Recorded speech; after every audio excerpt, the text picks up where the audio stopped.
What's up, everybody? I had Jones here with me. Y'all can see it. He came prepared with the merch, with the green screen event behind him, prepared, all set up for the internet world. This is Bridge the Gap. Oh, I gotta turn on the Facebook. My name is Holden Stephan Roy. And y'all know this is the show where we like to go through the lives of interesting people such as Jones over here, learn their story, and see what knowledge nuggets we can extract from the process. So, in order for us to do this all right, we have a proper opening question. But for that opening question to even make sense, we do need to know where you start your life, like where a very little Jones comes from.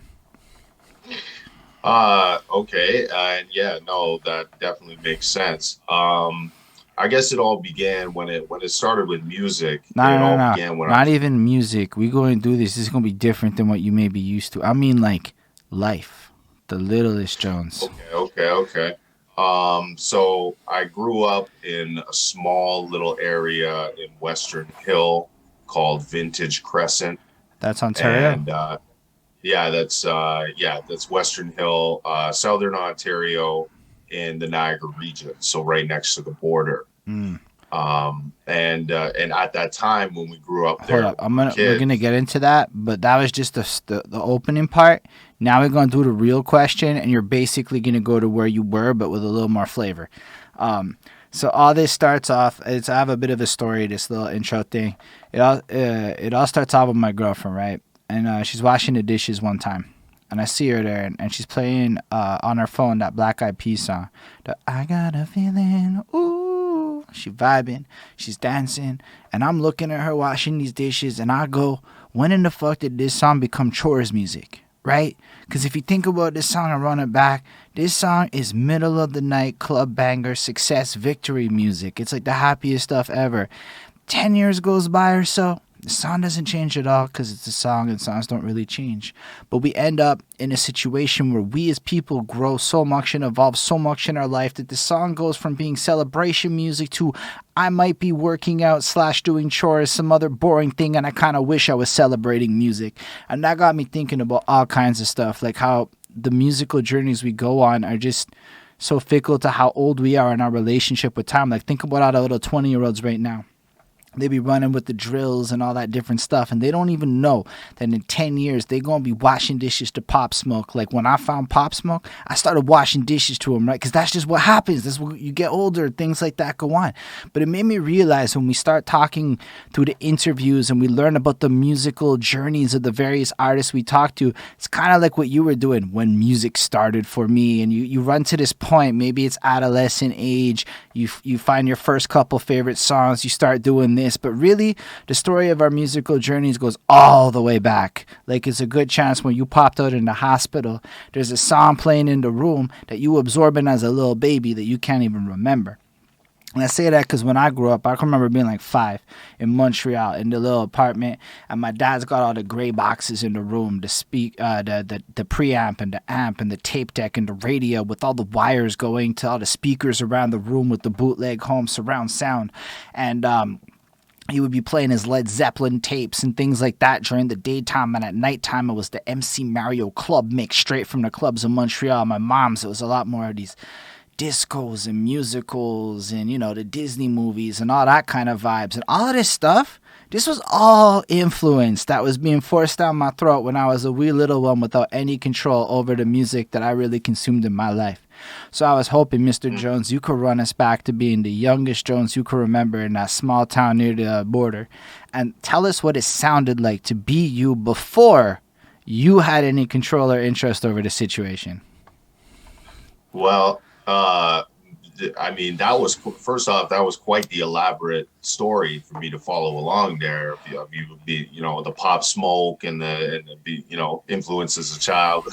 So I was following along that story. But when I was younger, it was a lot less. There was a lot less noise as there is today. Mm.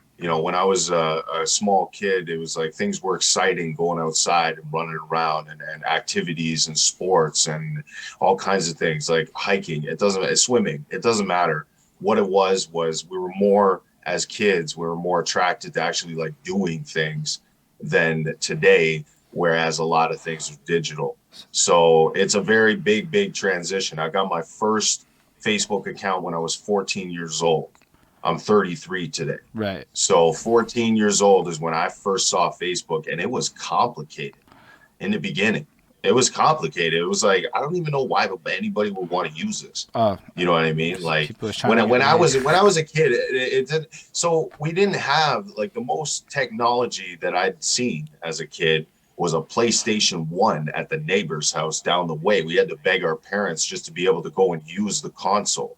So it was constantly these kids trying to find their own way of doing things. The only thing that I was really into and really good at was drawing.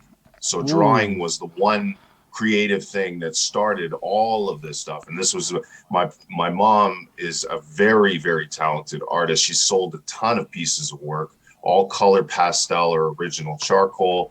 It was pretty cool. So I started, that was my creative kind of spirit starting with the drawing. At the beginning, I wasn't really like, it was like the blacksmith and the blacksmith's son kind of thing where she was trying to teach me because she was really good. And Okay. yeah, I was interested in it, but it doesn't mean that, you know what I mean? It doesn't mean that I was full force, like, yeah, I want to be, this is what I want to be.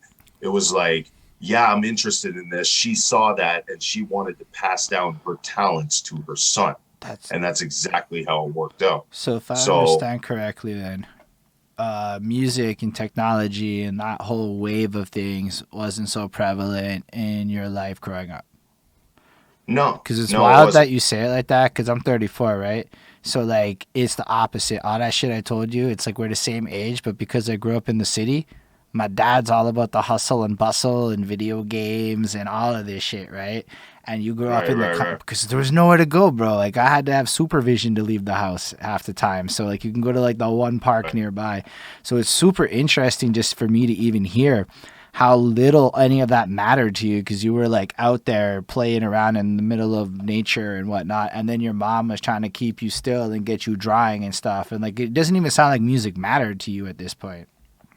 And that, well, at that point, my exposure to music was more or less my dad, and he would play his rock albums, his Mm. rock tunes, and then that's like the first real exposure to music that I had. So that's why whenever someone plays Led Zeppelin or Metallica or Black Crowes or the Glorious Sons, whatever, it doesn't matter, you know, what the bands were at the time or even up to now. It's just those things it reminds me of my dad, and Okay. because that's all he listened to at the time. And when I first, it leads up to when I was 11 years old. This is prior to the Facebook or any of that, because, like I said in the beginning, I grew up in a small little neighborhood called Vintage Crescent. Now, the interesting thing about the area is that there's a huge, anybody who knows the area of Western Hill in the Niagara region knows that there's a huge strip mall there now. There's a big Canadian Tire, there's a big Walmart, there's a big, huge strip mall. Well, when I grew up there as a kid, there was no strip mall. It was only vineyards. It was one man's farm. And that man must have sold his property to all these big investors, and then it got industrialized. But it doesn't matter because by that time we had already moved from Western Hill into the city. Now, it wasn't a big city, it was a small city, but still we were into the city, and we moved from private school to public So when school. you were, So it was a big and this is when transition. you're at 11, and what I think is super interesting is how you kind of snuck in what's happening to farmers and how they get pressured into like selling their land to corporations, and it flips up the entire local ecosystem. That's also fascinating, but you're 11 and you guys moving to the city is what I took from that. And the city might not be Yeah, city by yeah. my standards, but city by your standards.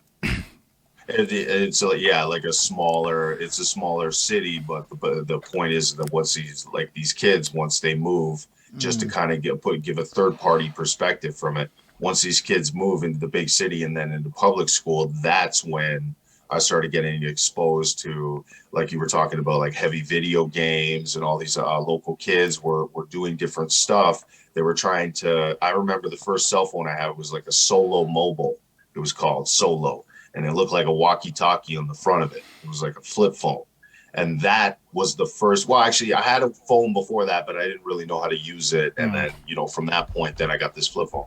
And back then, you had to press the numbers Hold on. to send Just it to because things. was it a big deal to have a phone out there? Because like wildly, y'all be in the middle of nowhere and stuff, so maybe your mom want to be reaching you in ways that is like different than in the city. No. Having a phone was a big thing, and see, that's the thing, man. Is that once you get to the city, it's all about what the kids think is cool, what Right. everybody thinks is cool, what everybody wants to do, and in that at that time, the most prestigious kids or the most cool kids in the school were the ones with the phones. So Uh, everybody wanted to get a phone. That was like the big thing in elementary school. Everybody wanted to get a phone, and they were counting down the seconds until they were old enough to get a phone. Now, some of the wealthier kids, they already had the phone. So then, of course, they have all these friends and people that want to hang out with them to see the phone, to check it out. But this is before the big boom of Android. This is before the big boom of iPhones. This is way before that. This is this is when like we had before. Hold on. This is like before the Motorola flip phones and all of that shit. It was before all that. yeah, Cause yo, Motorola at that time, Motorola was they were making work phones. So construction, big, huge yeah. black construction phones at that time. And that's what they were handing out to Are the these like foremans and the? stuff. Are these the ones that had Yard. Snake on them, or the ones before Snake? Oh no, this is prior to Snake. Mm. This is not even at that. We're not even talking about RIP technology, BlackBerry, Like the any of ones that with because well, cause Snake came because like in the '90s, right? They had the like the because I have a couple in my closet, like those old brick ones that you have to pull out the antenna and shit. And then they had those with a bigger screen. I remember like late '90s. It might be close to 2000, but my dad gets this phone that's like that, but it has Snake on it, and it's just Snake. It's okay. not even. It's like before the iPod and shit. Like it's just like Snake on the Yeah. phone. And my God, my dad played the fuck out of that game. Yeah. Well, my dad's favorite game was Aquanoid, and it was a computer game. It was the little bar that goes around in a ball and it breaks the Mm. bricks. That was his favorite Oh, game. I do know that game. So yeah, it's a little bit of a it's like Frogger. It's almost as old as Frogger. It's a pretty old game, and that was his favorite game. And anyways, leading into the whole me getting interested in music, anyways, period, was my grandmother. She gave me she noticed every time we were going over there as kids when we visited to have meals and stuff. She had this keyboard, this piano, and I would constantly go there playing the piano. I wouldn't even pay attention to anybody else at the thing. And eventually she kept coming downstairs and seeing me down there playing with this piano. And she gave it to me when I was 11. So I started creating my own melodies and kind of just Just playing no around with it. training I or didn't really anything. know, Just no training, no nothing, just playing around with melodies and stuff. And then I started hearing on the radio, with the hip hop culture and stuff. Sometimes I would catch a few things on the radio. See, my parents didn't even like that kind of music. My dad low key liked Eminem and a couple of, you know what I mean? He was into that, but my mom's was not happy with that kind of music. She thought that it was just going to breed a whole bunch of negativity and problems starting in my life. So she wasn't really a big believer in that type of music. And then eventually we had times where we were babysat, and the babysitter at the time, I had a friend who was it's unfortunate, it's a long story, he's not here today, but I had a friend at the time, and he would come over and we would listen to rap music out on the back porch. Well, the babysitter did, well, she was cool with it, she didn't care. So we'd have the Slim Shady LP album going, and we'd be sitting there mouthing the ha- words, and uh, uh, I'm Slim and Shady, it was I'm a your real Slim Shady, no other the Slim Shadys, and then we'd be mouthing the words out there, little 12-year-old kids. And one time she caught us out there, and she came out and she peeked out and she seen us, and we didn't know she was there, and she waited until we finished the first verse, and then she opened the door and said, "What are you guys doing? Are you guys serious?" And then we were all, deer in headlights, looking like, oh, well, she just caught us. And eventually she was like, "It's cool. I like the music too." And that was when we started regularly listening to, like Dr. Dre, Method Man, Redman, Mobb Deep. There's a whole bunch. Like, there's a whole bunch. I could go on for hours about all of the so my different. big question is, how did y'all get the new music? Like, or how did you discover it? It was more or less like the radio at the time, because but to have Are it, you I guys are again. you guys So picking up American radio? Like, are you able to pick up the U.S. stations from where you're at? yes, we are. We are able. We get Buffalo, so we get. I think it's 93.7 or 93.5. Yeah, so we get a station for Buffalo, and that's about it. It doesn't go much further unless you're on the AM radio. So that's like FM radio. You can only get the one station closer to Buffalo, but all the Canadian stations you can get. And y'all had a And hip hop station out by you? Yeah, actually, we have Toronto hip hop. Okay. Toronto hip hop. There is one station that's featuring that type of music, but the most is 93.7 WBLK, which is they're stationed out of Buffalo. So that's where a lot of the heavy hip hop, trap, new stuff, that you hear, unless it's like a mainstream radio hit. And that's another thing too, is that people are very, I believe, in my opinion, very confused about the difference between, what gets to a radio, how you hear that, and then what is streamed on the internet, and how you hear that, and then what you see on YouTube. I think it's a very, very confusing. Maybe we could get into that I would love to in a get bit. into that. That's an Yeah, amazing because tangent. people, I'm in marketing. I'm a marketing This is specialist. great. So I've gone to school. I've gone to school for 2 years, business, sales, and marketing. So I know I'm jumping timelines. So Nah, anyway, we so good. let me finish that. I I mean, was, I was I was a teen I was a teenager. I was a teenager, and I got the first time I looked at Facebook was when I was 14 years old. Everybody used to love MySpace. That was the big thing back then. Is everybody wanted a MySpace. I moved over to Facebook, and that was the first experience that I had with Facebook as a personal profile. I didn't actually get into the branding and into the other parts until I was in my mid 20s. So in that 10-year gap, there was a whole bunch of to be fair, for a real long time, there was one main reason to be on Facebook, and it was girls.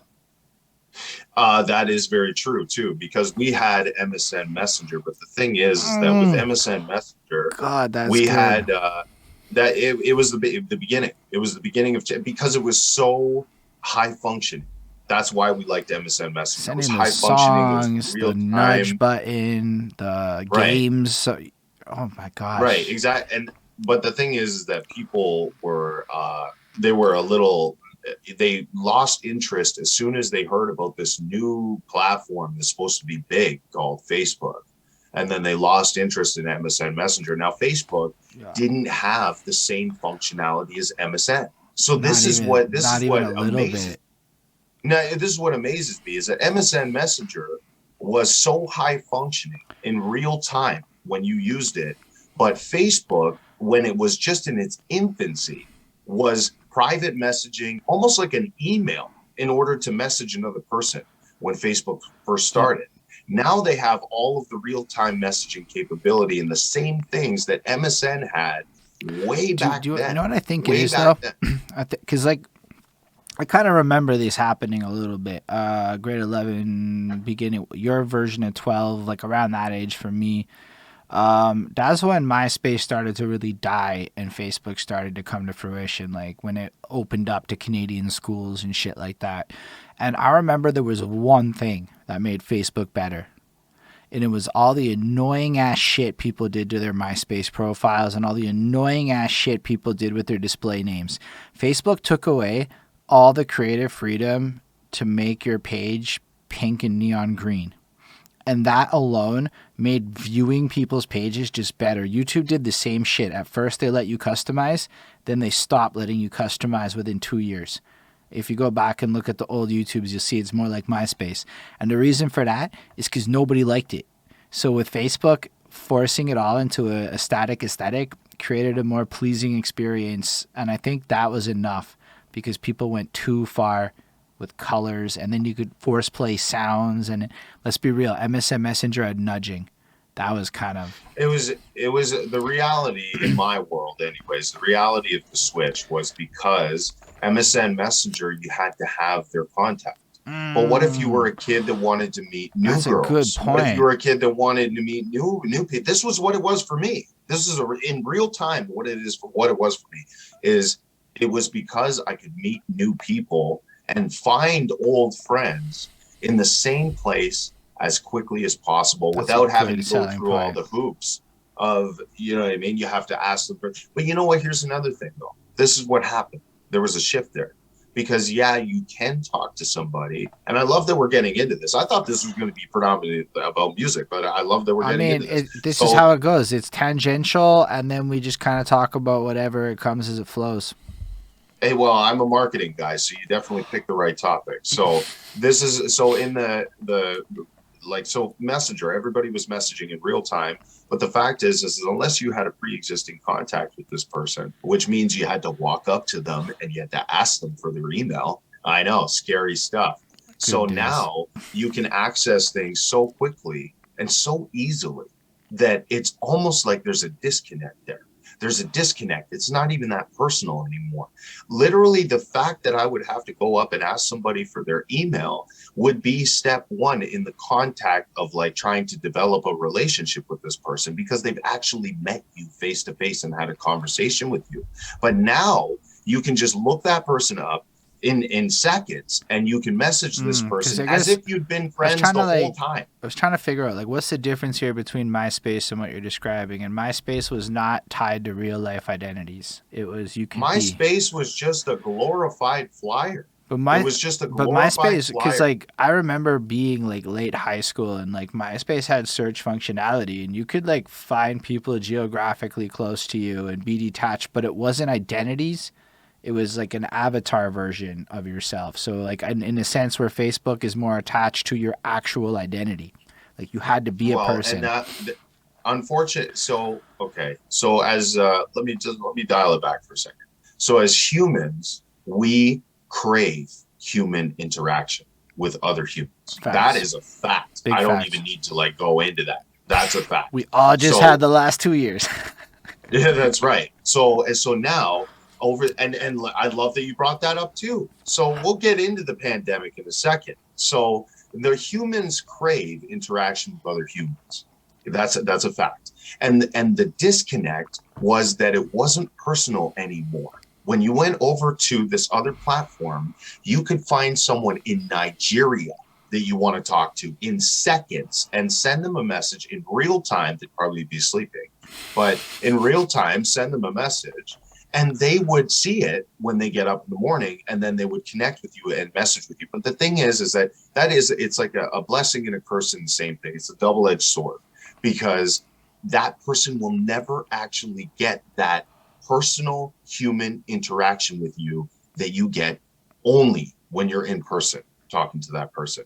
And this is what has shifted over the course of time. So naturally, people are jumping to different types of behaviors, like there'll be narcissism is a big thing all over the internet, because of the fact that it's all about me attitude has been broadcasted, publicized, it's been extorted all through platforms like Facebook, Instagram, TikTok, all of these other platforms that we use, because of the fact that that disconnect is always going to be there. You're never going to be able to get that human I just interaction gotta like again. add on to what you're saying is the concept of parasocial relationships. Like given what I do, I am like super like public, and I've come to experience that people get a perception of you based on your online persona, and then they might meet you in real life, and there's a cognitive dissonance between the expectations based on this detached understanding of reality. And then like it's almost like you can't even mesh proper in real life because we don't even fully understand how to take the parasocial characters we've created that have interacted possibly even for years and bring them into the real world. And that's been one of the weirdest challenges for me over the last couple of years. And fair enough, because this has actually really affected a lot of people. And I'm not saying that I'm some sort of an expert. I'm a marketing expert. Now you sound That's what I on know. point so far. Like I'm gonna say it on point as fuck with this.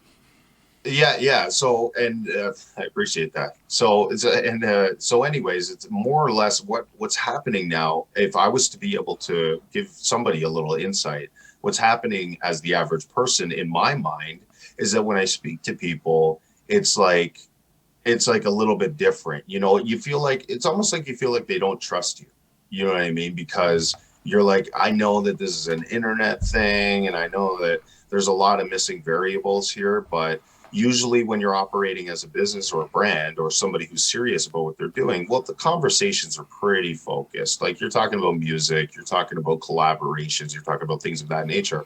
But when you're talking about like relationships, where people are, and young people are doing it all over the internet, they're looking for relationships with people they don't even know. And they're constantly in search of these relationships. And with that disconnect that's happening, it's like it's almost it's hard to believe that you will ever find it. It's like you're searching for something you're never going to find because you're trying to find that authenticity. Oh, You're trying to find transparency, and you're never going to get that. If but it's it's even only more than internet that. based, I'm you're gonna never going to even get go that. beyond that, right? Like a lot of the internet-based thing creates checklists, right? A checklist way of thinking. I've talked because I've not been doing this shit since 2014. So back when I did internet dating, you had to meet in real life. Okay, like it didn't work if you didn't meet in real life.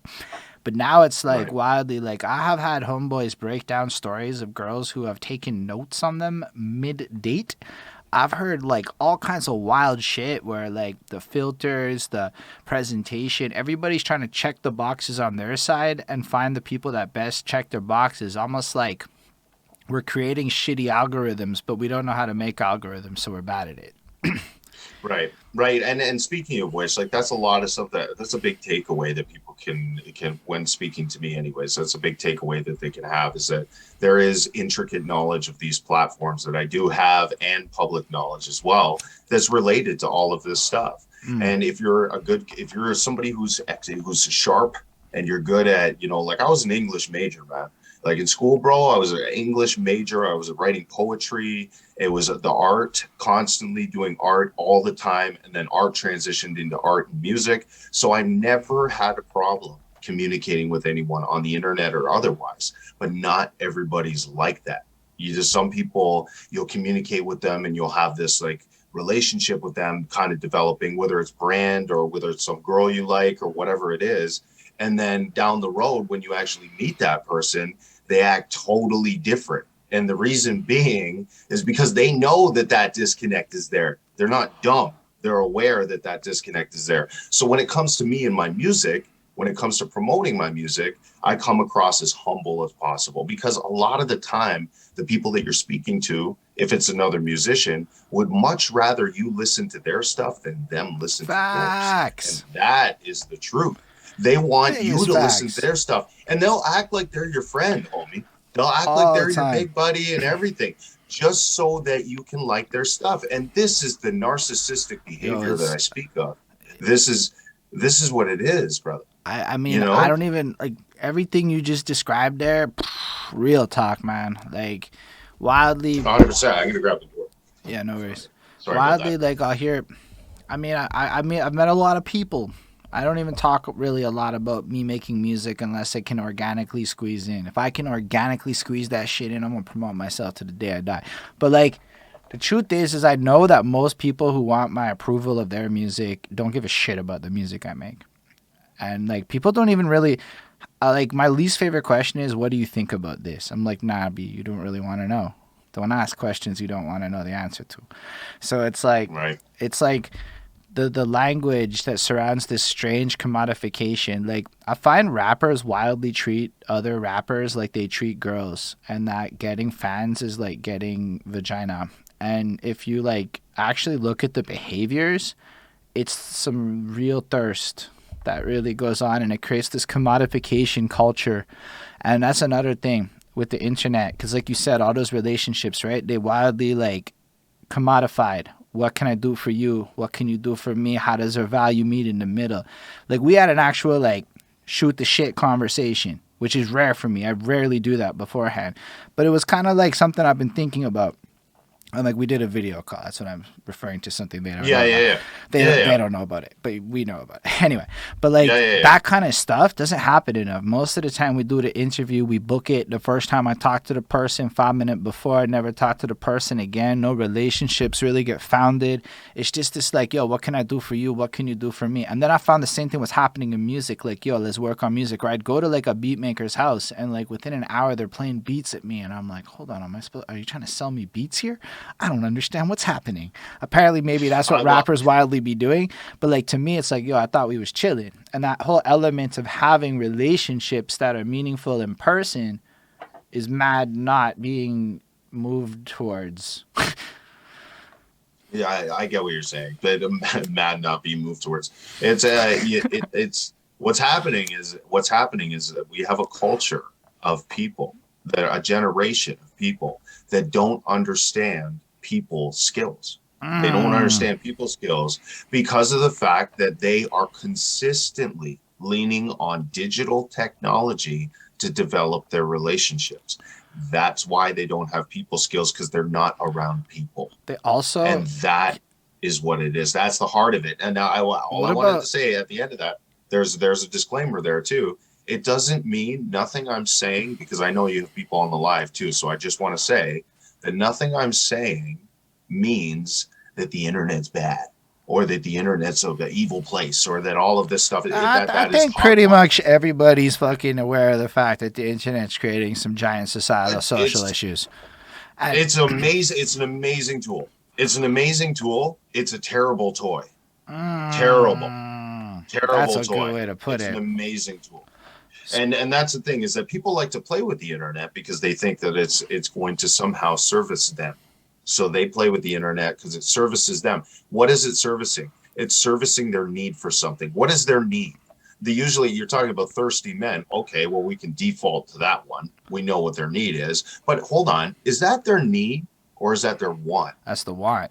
The need is That's the want, because the need is to be appreciated, to be facts. accepted, to be taken in by somebody else. That is the need. The want is to have a sexual relation with that woman or because she looks or good. just But attention. Let's be real. just Sometimes attention, that could be it too. A lot of people are lazy, so they want that easy, quick gratification response. Check it out. Here, let me hit some guys on the lives with some facts. I don't even know who's watching, but guess what? You're going to get it now.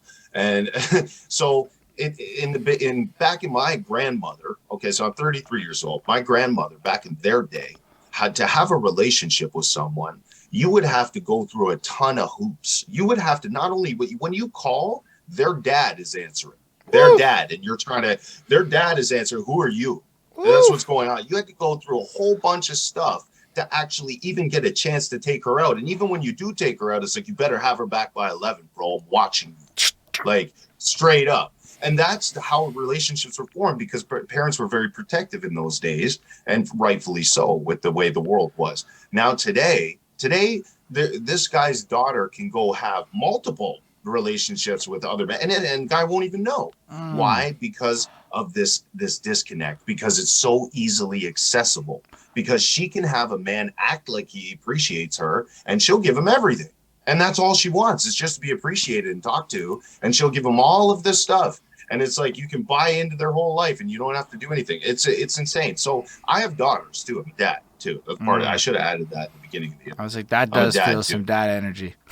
Yeah. So it changes though. But that's the thing, man, is that I was young too. You know what I Bro, mean? Like, I I was think out there too. I was doing it too. You know, I was trying to communicate with these girls too. But guess what? What happens when you get one of them pregnant, and then you got to explain that to their parents?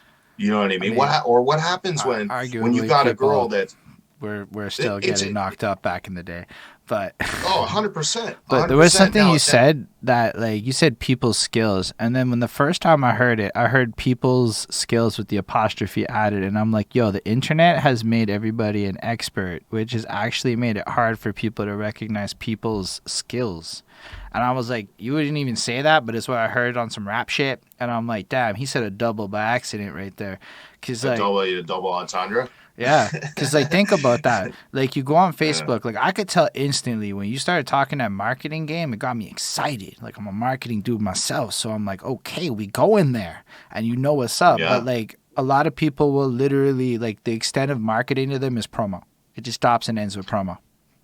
They have no idea what Mark. I'm sorry, and I will again. You guys brought me on the interview, but Bro, spit your 80 truth. to 89% of the people that you see on the internet have no idea what they're doing. Bro, I spit that shit all the time. 89%.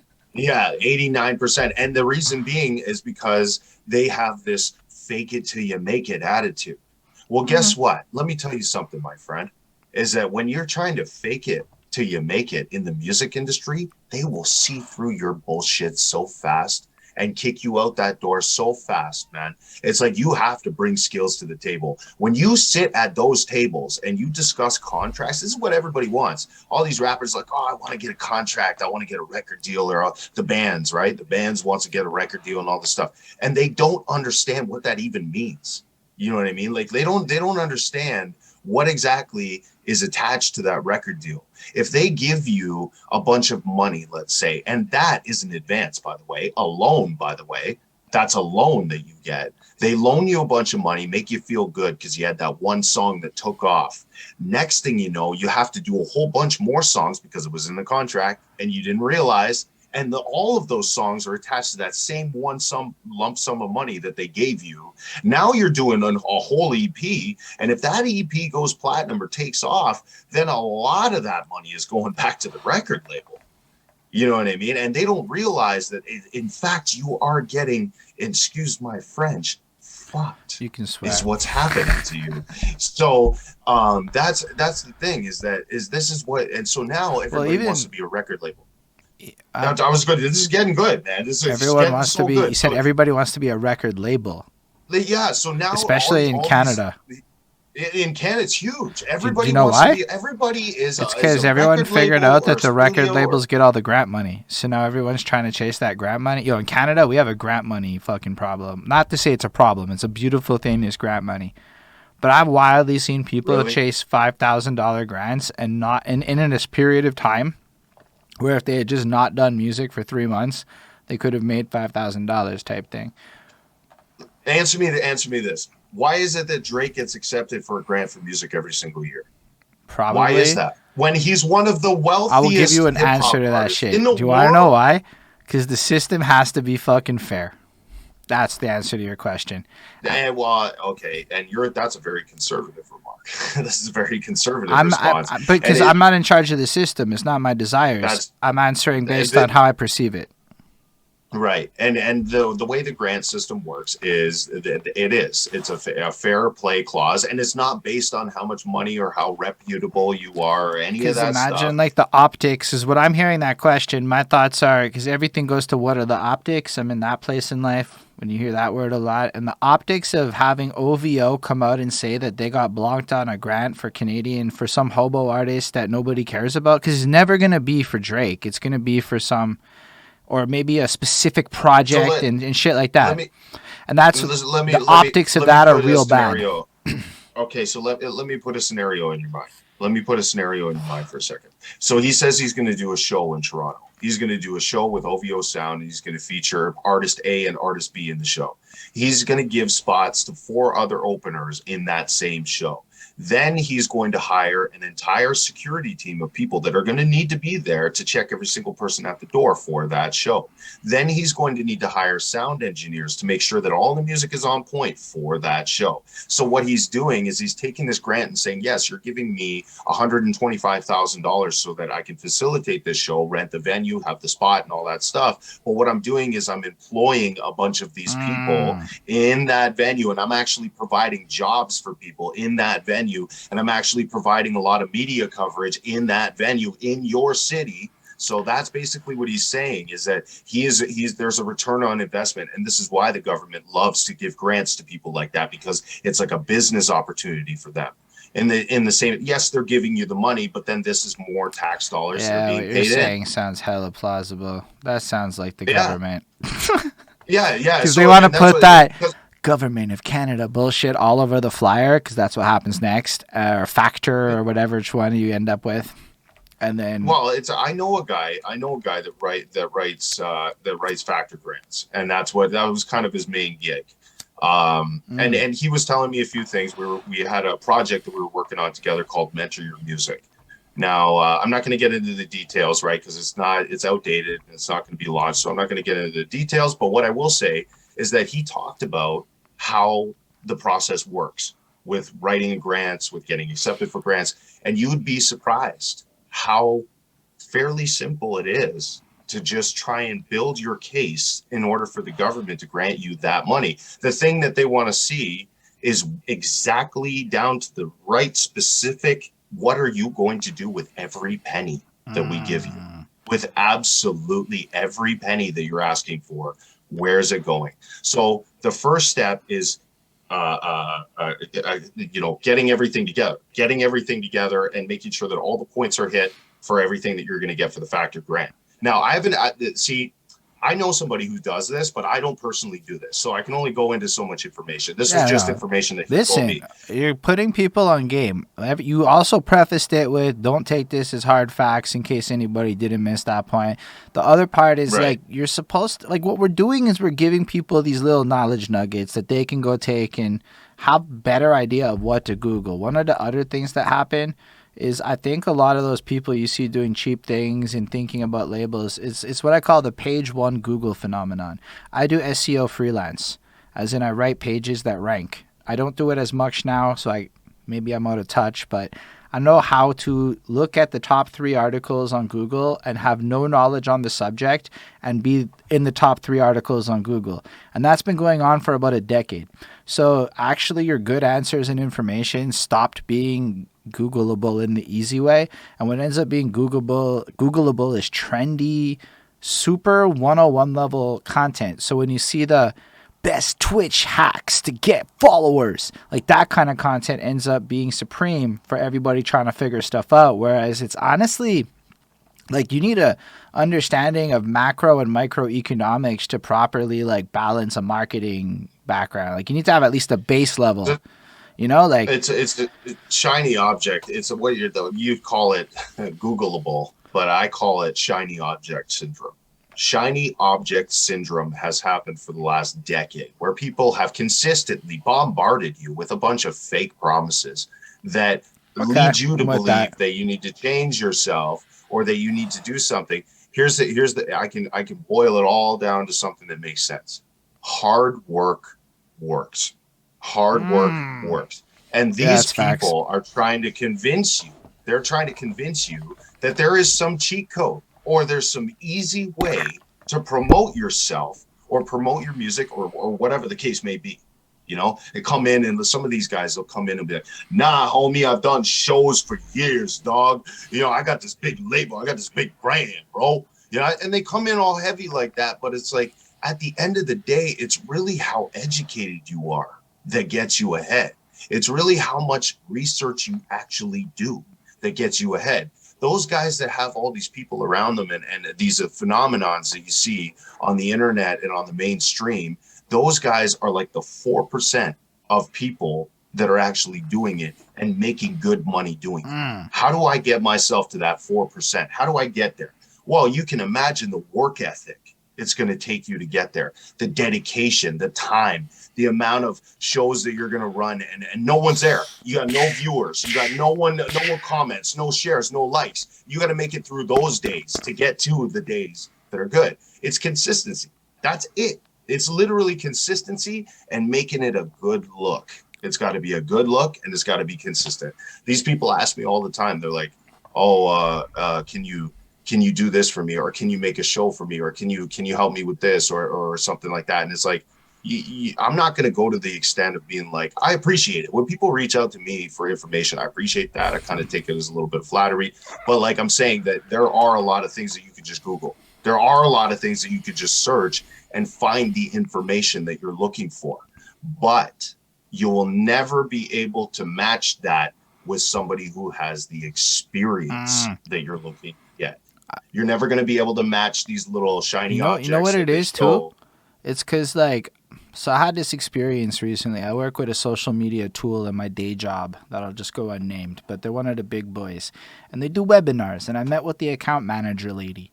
And I asked them dead on. And I'm like, why do all your webinars talk about easy stuff? I'm like, why can't y'all tell me about what it is when your stuff's not interesting and it's actually not fitting the model of everyone loves your product and use these popular hashtags? Like, what do you do when it's not that? And that's what I realized. This is this entire industry based on success, and literally nobody talks about failure publicly or candidly. And like I've basically failed since I don't know 2012 because I'm not there yet. So it hasn't. I mean, there's success, but it's like in my head, it's that much failure to get me to this point where I'm sustainable, and that's Right. not I ever was going to say, talked about. sorry, I didn't mean No, to no interrupt you, worries, but man. one thing I was going to say is another, if you want knowledge nuggets, the blind can't teach the blind. So these people that are going around and saying that they can get you success that they haven't achieved, Those are the people that should be shunned. Those are the people you should be ignoring. If you want to follow, I remember I was watching this video with 50 Cent. Now, I know there's a lot of people that are not fans of 50 Cent. And to be honest with you, I'm not even a huge fan of 50 Cent, but I heard something that he did, and I've listened to his music in the past, and I heard something they said. So he was saying, why is it that the people around you, you're sitting there saying you want to get to riches, you're sitting there saying that you want to get to glory, but the people around you are not able to teach you how to get there? Why is it you're surrounding yourself with people that are not actively trying to do the same things that you're doing, or not actively trying to be what you're trying to be? And that's the thing, is that your peers need to be on the same wavelength as you. Now, your teachers need to be people who are successful in that area, who already have a proven track record of those things, right? They say the best is to get a mentor. But in this day and age, we realize that with the internet and with how separated we are from people, the chances of the chances of me getting Method Man in my studio is like lottery winning chances, unless I got money. Nah, You know what I mean? So it's but not going to happen unless you got the you dough. can find It's not going to mentors happen. though. Maybe not like But ideal mentors, and like Method Man's kind of a dream so mentor, but you can find I get, mentors. and that was a left field example, like Method. Out of everyone, I picked that guy. But anyways, it was because I saw a video of his today. I saw some bars he did. But the point being is that So what happened is we came into the new shift of education. Now, Mm, in the past 2 years, it has been all about online education. We got companies like Udemy. We got companies like Masterclass. We got companies that are constantly marketing to you to get educated, to get yourself into the place that you need to be. There is one thing that I saw on YouTube that nobody said, because this guy only has like 5,000 views on his video. So chances are you haven't even seen it. And this guy, I think his name was Greg, and he was like, if you want to be in business, you just be in business. woo, that's Like, if you facts. want to be in business, you just be in business. Why are you sitting there talking about what you're going to do? Why are you doing? People who are achievers, you know what they do? They talk about what they already did. They don't talk about what they're going to do.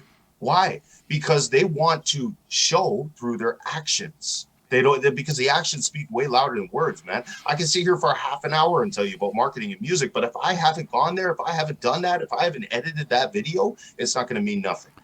Nah, B, this is fire stills, man, because we don't get a lot of people coming in hot with the marketing. We get a lot of different skills, but I mean, I just Because that's the biggest problem I see, honestly, and I don't need to hammer on that no, dude. specifically, but I the am the biggest choir you problem are is our preaching marketing. to The right biggest now. problem. Like this is like low key.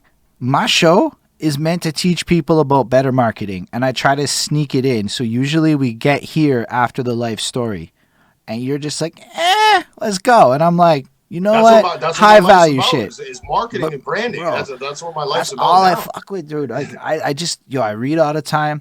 I'm constantly, and then I realize, I'm a brand. I'm a brand. That's what I do. What does your brand represent? Now I happen to be blessed and work in a software company and got some real day job experience to complement everything I do. And so I started to see the difference between, let's call it hourly marketing and salary marketing. Like when you make salary, it's a different game than when you make hourly. And most people in music are on hourly. And it's not a disrespecting. It's just like, go run the numbers. I'd put it at like 95% of active musicians in Canada at least, might be on some hourly shit. So the knowledge set for even how to conceive project management or to understand how to scope out a brand that actually fits a vision statement and a mission statement and all the things that you're supposed to like spend half a year conceiving with like fucking planning, like people never learn those skills. It's just like, go be the best like no one ever was. Well, but again, so like I said, it's two sides. There's two sides to this coin. Yes, your marketing needs to be good, but I remember watching a guy's channel. He was big on Instagram. I think it was Instagram or TikTok, and this guy was a beat maker. He has one of the beat pads. I got one of the controllers here in my Mm. studio, but it's like with the little beat pads. You got a little piano on it. And so anyways, that's all he was using was these. And he had one video. The guy never talks. All he does is his drumming and his beats. And he never says anything. And then there was one video that I caught. And he removed it. So you can't even, J Black Beats, he doesn't even have the video up anymore. I caught it where he was talking. He was talking, so immediately it caught my attention. I was like, okay, clicked into this video, and he said, he's like, I just gotta, first off, he's like, I want to thank everybody that's been supporting me all the way up to this point. And then he said, and I just quickly want to answer some questions of people that ask me how I got to this level. How did I get this many followers? How did I get this many likes, shares, everything? And he said, bro, it's consistency. You could be drumming your fingers on a wall. As long as you're consistently posting your finger drumming videos for the course of a certain amount of time and actively trying to engage people that like your finger drumming videos, you can be exactly where I'm sitting at. You're welcome. And that was the end of the video. That's it. Literally. So all he said was it's literally consistency. And people are so scrambled on the internet too. They want to be a this, that, this, that, this, that, this, that, this, that. They're scrambled on the internet. Right? Same here. I get it. There's swag in the music industry. I get it. Like you got, a lot of these guys are like trying to be cool too. Like it's not just about the intelligence and all that stuff. It's not just about that. They got to have kind of a swag to them too. Like there's another portion of it too. You have to be able to entertain people too. It's not just about the analytical side of things, right? Facts. So I get that. So, but on the same wavelengths, you can just consistently release this good content. And then that's another thing is learning after Gary V. If anybody's a marketing guys, people who are trying to be the next whatever, they'll know. Gary V, multi-billion-dollar company. And he's basically he said, I don't understand. He said, people will get to where they need to be if they just keep a laser focus on where they want to be. Too many people are just getting in too many different directions. I remember for my example, I'll use my own life as an example because this is our interview. So my own life, I tried to be, I tried to be a rapper first. That was the first thing I was attracted to. So I started writing my bars and big inspirations like Eminem, beat making, Dr. Dre, Snoop Dogg, Ice Cube. Did you make your own beats? Yeah, I make it. So that's another thing. So I make beats, I produce videos, I have graphic design experience with both Photoshop and promotional graphics, which are easier to do. Promotional graphics are easier to do than Photoshop. Photoshop is that's the real substance right there. And then all the Facebook experience that I've got, all the social media, Instagram, TikTok, when it first started, I was in there studying the platform, trying to figure out how it works. A lot of these guys, I had 50,000 views on a video once, and all it was a plan to do 5 video release. And it was each week, every Friday at 7 p.m. I would release a rap video. And then on the 5th week, I had 50,000 views. I remember my friend calling me and he's like, dude, we're going viral. I'm like, what are you talking about? He's like, well, you got 5,000 views on the video. I'm like, dude, whatever, man. Like, shut up. Like, hung up the phone. But then the next day, it went from 5,000 all the way up to 25,000. I was like, okay, now we're talking. Like something's going on, man. This is gaining a little traction. And there was a few things that happened after the fact where I because I was so scrambled. That's the lesson I'm trying to put in this. There's a lesson there. If you're too scrambled, what'll happen is you'll eventually get to opportunity. And then when that opportunity comes, you have too many things going on all at once. And what's going to happen is you're going to miss that opportunity. You're going to miss that train. Spit that. So, yeah, because that's the thing is one of the biggest problems I had was having too many things that I was going on and not knowing where to turn. I'm making beats. Now I'm making tracks because I'm like, if you're a beat maker and you're a rapper, then you got to have some albums and stuff out there, right? So that was literally where I went to, so you have to get that, right? So I have that now. I have singles out. I have an album in the works called This Path Chose Me by Jones, all original. And there is some crazy tracks in this album. When it comes out, it's going to be fire. I don't usually promote myself, but I'll put a little in there. You're supposed to promote yourself here a little bit. And that's another thing is being very humble. So I was actually going to say that is one of the slickest plugs, right? Because you sit it up there, you spit 30 minutes straight of free game, and then fine, I'm doing music, I have to do this. That's amazing. I love it. I love it. Yeah, and that's being selfless is a big thing for other people. I want to say too, because they don't see that very often. They see a lot of people that are always spamming links in their drives, and they see a lot of people that are trying to force them to listen to their music. But what they don't see is a dude who's legitimately, genuinely just saying, "Hey, bro, I checked a couple of those tracks you got on your account. I just want to say, like, it's pretty good, man. Like, I actually liked what you said in the second verse, and that's a big thing too. Like, prove to them that you actually listen to it. Like, you know what I mean? Like, prove it. Like, show give a them, little man, that you 1, actually 2. give a shit. And even if you don't really listen, here's a trick so you can fake it. Quote a bar. Done. Quote a bar. Yeah. That's the cheap way. Well, that's the cheap way. If you were to, but eventually down the road, Yeah. they're probably No, you should probably like listen to the music, but like, cause that's my biggest beef with it. It's like when you do it lazy with some style. Don't just be that lazy. Cause like, you know, it's dope. Yeah, well, yeah, that is true. If you're gonna try it, because I understand that there's a lot of people out there that just they'll have masses of messages that they send out and masses of people that they will try and reach all at one time. So if you're trying to keep your time in order too, and you don't want to spend too much time on it, then yes, what he's saying is correct. You just get a quotable bar or something to just prove to them that you actually did it. Yeah, something that'll prove. Oh, I noticed that. Remember that album you dropped 3 years ago? That was a cool picture, man. I like that little tree. It was kind of weird, but like, you know, it spoke to me. You know, like anything. Yo, bringing the 3 years back shit on him, you got their soul. Yeah, so he'll be like, okay, so this guy had to scroll a little bit to at least get to that. So like, man, I've gotten so many favors done for me for nothing because of the fact that I actually paid attention. Because I actually paid attention.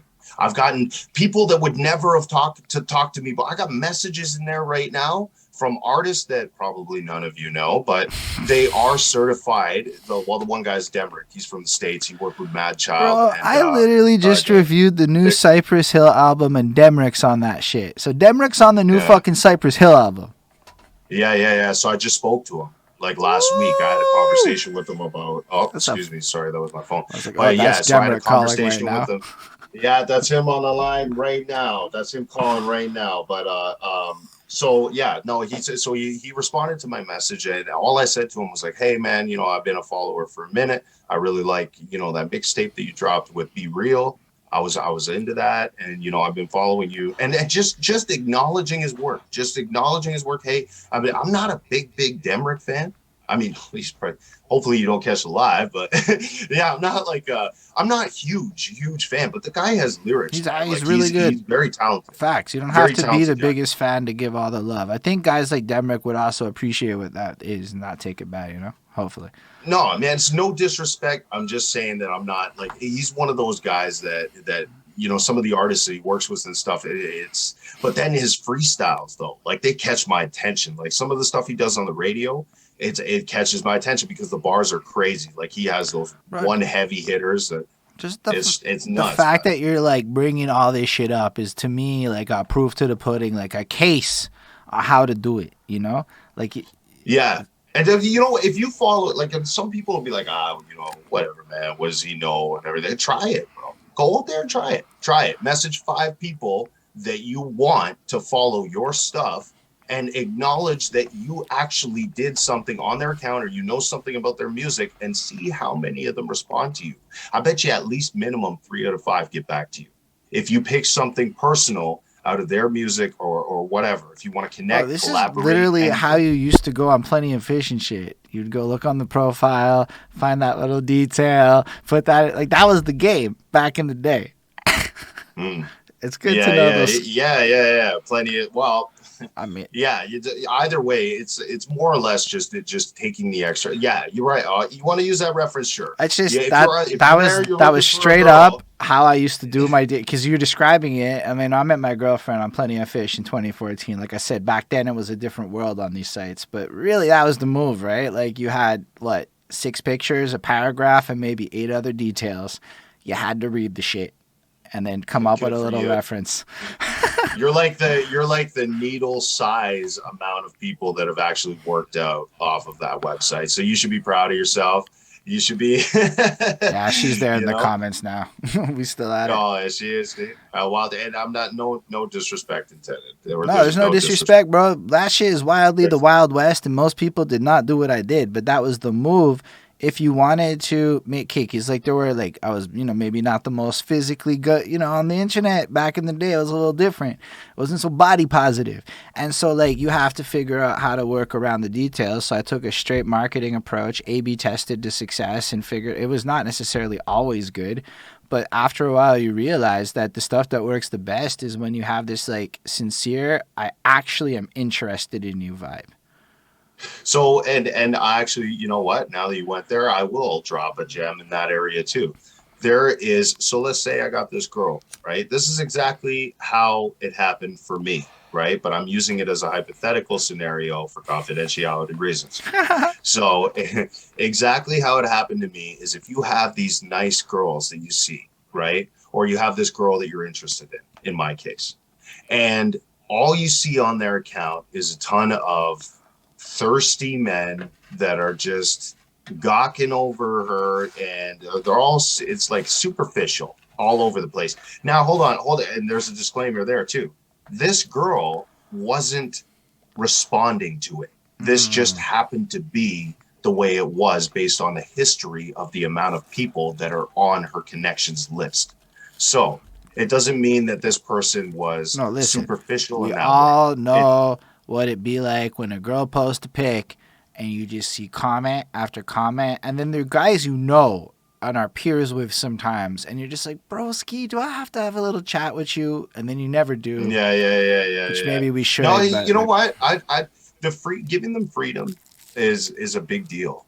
That's a big deal. You give them you watch their moves. It doesn't mean you're not watching, but you give them freedom. Give them the freedom because you want to see who they are.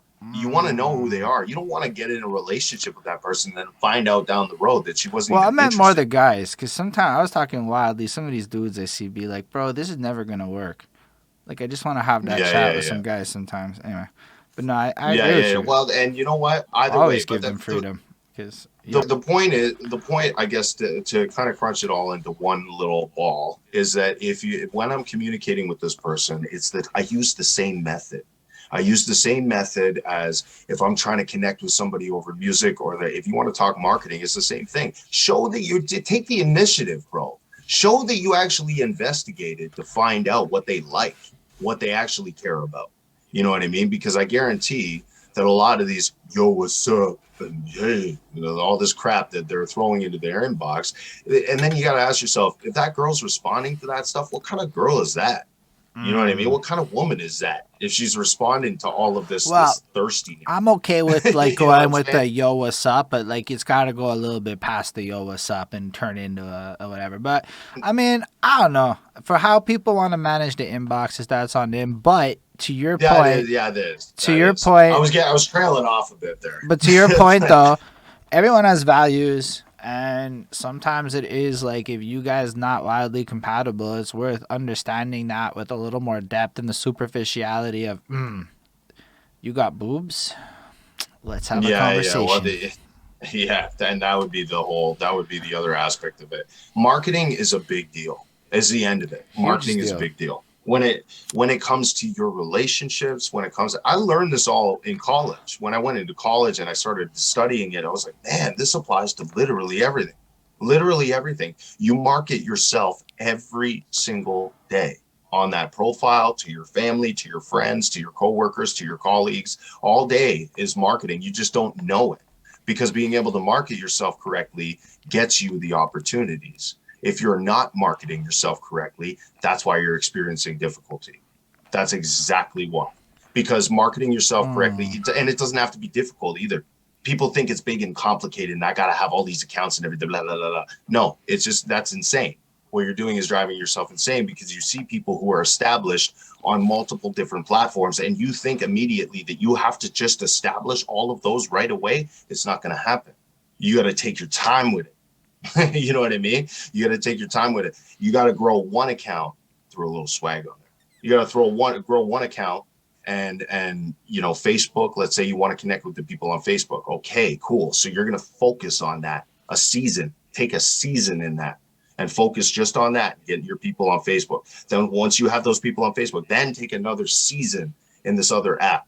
So now you got TikTok videos. Now you want to get big on TikTok, but you want to be consistent. Then you take another, and then once you have a little bit with these 4 platforms, then you start using things called a scheduler.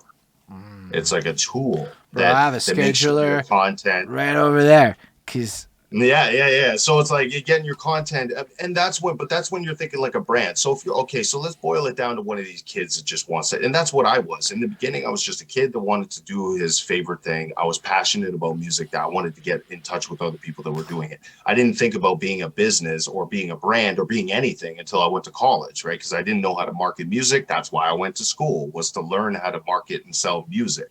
So these people who think that it's a big deal that they want to grow a brand, the first thing that you can do is start today. If you're a brand, then you say, okay, I'm a brand. Now, what would a brand do in this situation? And then you're going to start thinking differently, because mutually, like I said, there's a disconnect on Facebook. There's a disconnect on social media. So you have to think what's mutually beneficial, because this guy right here probably has his own interests. He probably has his own things that he wants to do on his own time, right? So as long as you hone into what his needs are, then you can have like an agreement. You know what I mean? In my case, it would be, hey, I give you a beat, homie. You use the beat, and then we create a song. And then if the song goes somewhere, well, then you got the credits. I get the credits for giving you the beat, and then we both kind of grow. You know what I mean? Or you can buy the beat from me, and I still get the credits from it, and you can have all the royalties from it. You supported my brand. You supported my business. Thank you. That's the way it should go. But people have this whole friends thing going down. And then they have this, the politics involved. I run a battle league online, the Universal Battle Zone, right? Right here. That's the graphic you see in the background, too. This is one of the battlers right here. This is Dr. Gier right there. And he did really good in one of the battles, too, versus Moflo's right there, right? So I run this online battle league, and a lot of these guys they want things fast. They want that instant gratification, man. And then some of them are trying to be in the cool group, and they're trying to do this and they're trying to do that. Oh, we don't even play with this guy because we don't like this guy. And it's like there's a whole like high school politics thing going down inside this culture. It's because I have to confess, I lurk on your shit a lot. I stopped participating in a lot of I dabbled in Facebook contests a bit. I did a couple little 1, 2, threw my verses in until I realized it's not my jam. That's actually it. It was like this realization that I have to answer comments and engage with this if I want to go down that path and be part of this thing. 'Cause you can't win if you're not engaged. Like, it doesn't matter. Right. I know for a fact behind the scenes, guy who gets a lot more likes gets considered more seriously than guy who gets none, because you have to consider that shit when you're picking a winner, because they're going to consider that shit, whether or not it's official. And I'm not saying you do it. But if I was gonna say, if I talk to somebody who has another brand like that, or somebody who has a group like that, one thing I could say to them is this: hey, check it out. Tell me one thing about 9 people in your group, personal, that nobody else would know. And I guarantee you, 9 out of 10 of these group owners and admins wouldn't even be able to do that. They won't even be able to answer that. But I can do that. I remember Scoogsy. He was his real name's Curtis, and he's from BC. He's a native kid, and he has a son out there, and he's one of these. He's like super motivated, and I know the kid works in construction too, because he wears one of these reflector vests in his videos, and you can see him in the truck in some of these rap videos that he does too. I've actually collaborated with him personally, chatted with him a bunch of times. There's another kid, Loki Hunter, which is a local guy, calls himself Loki because he's into the mysterious god thing, and that's why he calls him it's his rapper name. But I've known Mike for years. I've known him all the way back when I was like 16 years old. I knew him then, and he's still online engaging now, and he's also a member of the group. The guy who's helping me run it, Dave, I've known him for 16 years too. It's crazy. Like, the history I have with these people, the relationships that I've built with these people is absolutely huge. I could tell you more than just one thing about these 9 guys. I could tell you about their lives. I get And the point. No, but I actually think that's one of the big man tips that you've given out. I don't remember which for the famous people, but I like to look at what billionaire habits are, and a lot of them, it's the memory. It's the one of them would take notes after every single call, and then would pull out a notebook and quote you back at yourself, and that's they're a billionaire. And so I started realizing that that's a huge part of it. Is the interest in other people. That was my biggest failing. Like honestly, why I didn't have a career until like the last few years it started to go in the right direction was because of the egocentrism in my behaviors and how little I wouldn't have given a shit what you did. Hell, it would have like I just okay, cool, you're not me. You don't give a fuck about my music. Let's move on. And like that was my attitude for the longest time. And it was only when I started being like, people are interesting. You know, trying to like learn the nuances of people's lives and look beyond just the like little superficialities that you get that like you get to know your fans in a sense. Like that's the especially in the modern influencer world, if you don't know your fans and the people, then how can you even know who your market is that you're going to market to, like. Facts. They won't, and the thing is because it's too we're living in a world of too brand focused and less people focused, but the winning businesses in this world are way more people focused than brand focused. Unless it's a multi-billion-dollar conglomerate, then they can just use ad money to manipulate the amount of people that they need to follow their brands, their campaigns, and their messages. But if you're talking about a little guy like me, or like, I'm not saying you're a little guy, but on the scale, on the I'm grand pretty scheme of little. things, well, that's what I'm saying. On the grand scheme of things, we're little guys. And for me, my market research would be like URL Rap League or King of the Dot Rap League. Those would be the people that I would be looking at. Why? Because they are the leaders in this industry. They're the leaders, the people who have made the big moves. Those are the people you want to pay attention to because they're the ones that are making it happen. You know what I mean? So now I'm at a place now where I'm trying to be open-minded with people because I know that there's a lot of people out there that have this hidden talent that you're never going to see unless you develop a relationship with them. Unless you find out, you're never going to find out. You know what I mean? And that's where the disconnect is because these big groups, these big leagues, these big whatever aren't developing these relationships with the people. So then they never discover that hidden talent and they're always just circling around the same guys all the time. And it's always the same people. And guess what happens when you see the same commercial 20 times in a day? You turn the TV off. Yo, that That's is what happens. absolutely a reason. Also, why I didn't want to fuck with other contests. Like your guys' is one I think I did one time on a whim. But like there's the other contest, and then when you realize in the other contest that by the fourth version of their contest, it's like the same 10 guys that seem to be favored every single time, you get this sense of, am I really gonna go put 15 hours into some shit? Like I don't know if I am, and I'll love to it because I might still do it for the love of it. But like, I'm not gonna try to win. I'm gonna just do it for the love of it. Like, and that's the difference. You don't have that same like attachment to things. There are competitive. Let's face it. Like we're talking about the rap industry, we're talking about hip hop and rap, and it's very competitive. There's a lot of competitors in this industry. So I'm not disrespecting the competition. No, I'm not disrespecting the grind. But what I'm saying is that if you take that extra time to get to know people, that is how you succeed in your brand. That's how you're going to succeed in the industry. I remember just today, I was watching this little documentary piece on Kanye West. How did Kanye West become famous? He became famous because he was so talented at moving people. He was so talented with his words, with the way he functioned, with his character. He was very talented and very powerful when he spoke. And that affected a lot of people and helped grow his brand to what it is today. $3 billion he generated off of the Yeezy shoe line.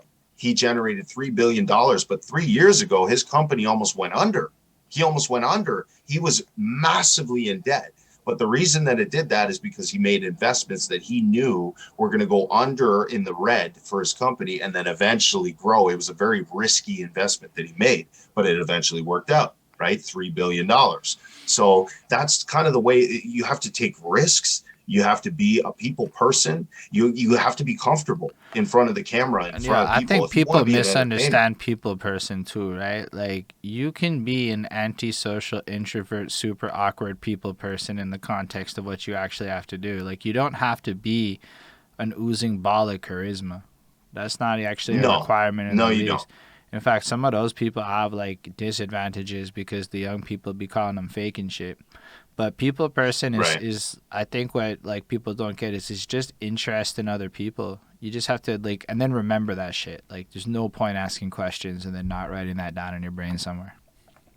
Right, right. Well, and it's not for everybody. There's a lot of people that are very so okay. So if you're a person that's not if you're not exactly a people person and you're not because I have a friend like that. He's not a people person. He doesn't do the networking thing or any of that. So how do I continue growing my brand like what you're Mm. saying, but not have to like do this whole intricate communication thing? Well, that's fantastic. I'm so glad you asked. This is how. You know what? You're going to have to get people who do. You're going Ooh, to have to get people who do. that's a And good you're going to have to answer. get brand ambassadors is what they call them, the big companies. That's what Spotify and SoundCloud and all those companies call them, brand ambassadors. But you have to get people who are really good with other people. And those are the people that you can then get to attract what you want into your brand without actually having to be that involved. The thing is, though, is that people will get more attracted to somebody that is the face of it. That somebody that can be the face of what they're doing is very attractive because a lot of these other people they do not stand in the they don't stand in the camera, they don't take all the flack, they don't answer the emails, they don't do all the stuff. That is the thing. You have to be it's almost like courage, man. You got to have the courage of a lion, man, and go out there and you just believe whatever you believe and don't listen to what they say because they're not going to say anything that's going to help you. They're just going to try and bring you down. Why? Because they're jealous of you because they can't do what you're doing. Facts. No, that's all You facts. I know? mean, people think it's that's what a hater is. That's why people Yeah. say like haters be a good sign because you don't have haters when you're doing easy things in life. Because if you're doing easy things in life, anybody can go do it. But when you're able to do things like sometimes I'll be real. Those people who manage to find a way to leave the city and go hiking every weekend and shit. Sometimes I'm low key a hater. Sometimes because it's like some shit I can't pull off in my life. And then like just the way Right. my life is, I stream all the time. So it's like okay. So when people can go hiking and be outside a lot, sometimes that shit make me a little bit of a hater and it's silly. But it's usually that. Like you have to understand where hater energy comes from and it's always gonna be some jealousy. Somebody that feels like you're doing something to either cheat or and a lot, I'm a bit like sometimes I'm blatant about my shit. I'm like I can do all this extra shit. Yeah, I stacked my life 7 years ago. You got to catch up now, son. And that creates some hater energy sometimes when you have that attitude. But Some it's haterade. but it's like at the other hand, it's like it's a hard fact. Like if you're really out there doing the complex level of marketing and creating products, like this guy literally has this Facebook group shit he does. They do contests because he's not really hyping it up. You guys maybe not know it. They do like content. I think you guys have done real life events at this point. I might be wrong about that, but contests. Yeah, we had one physical But we're event. talking like a fucking Facebook group. I and a YouTube channel, and they've got like a cult level of dedication. I'm saying motherfuckers are willing to catch Facebook bans over some honor and integrity within the little ecosystem they've curated and built. And a lot of people have come through and tried to be Facebook group people of varying degrees in success. However, arguably, they've just done the more bluegrass. We're just going to keep doing our thing. These are the rules. You can come or you don't come. And arguably hella consistent compared to other things out there. And after all this time, they're still doing their shit. They come up with events, new formats. This time it's writtens. This time it's on a beat. This time it's a tournament. This time it's a this. All that to say, like, he actually got some real credentials to make a couple of people might be hater flexes because when you go try to make a Facebook group, I dibbled and dabbled. I was actually just trying to give away money in a creative way. But like I dibbled and dabbled and played with a Facebook group for a minute and I was like right away, this is too hard. I'm never going to be a Facebook group guy. Right. And they actually have tools for guys like you that are called the admin assist tools that they've implemented in groups where you can just automate all You of know the what it is admin. though? It's a good group. It's gonna have me having the energy to get a couple of times. I got the 150 comment fight, and I had to ignore it because I'm live on an interview. How am I supposed to go do that shit? You know, like, and I'm like, nah, I can't do the Facebook group thing. It was fun, but like, I could be a hater that your group is successful, or I could just, have love for it. And those are the actions we sometimes in our soul, I find, struggle to do. But all that to say, like, you actually are doing something that if you've ever tried to curate a Facebook group and throw contests, you could lose like a lot of money and get nowhere near where you've gotten with your brand. And like, it's really Right. impressive what you've actually accomplished with it, on top of the pre-mix music stuff with the beats and all the other artist services and things, because he's also running that hustle, because apparently he's not going to hype himself up like that also proper, and the music thing that you Uh, done. no, I'm actually sharing it I hope some of the guys in the group see it because this is actually a big thing. There's, it's with this group, what we wanted to do was, and this is the great time for me to explain it. I just shared it in the group. So it was a great time. So great time for me to explain it. So the Universal Battle Zone, when I first started it, I realized that being a hip hop artist, that I wasn't the only one, that there was other hip hop artists out there. And the biggest thing that I saw going at that time was King of the Dot. King of the Dot, these backyard battles and all. And there was even little leagues and stuff. There was Garden City battles here locally, 905 hip hop. There was people who were doing it at that time. Now, when I looked at it, I was like, yeah, that looks cool, but my favorite thing in the battle arena is this on a beat kind of performance type thing. You know what I mean? That's like a big thing. I was a big 8 Mile fan. I was a big fan of that type of kind of vibe.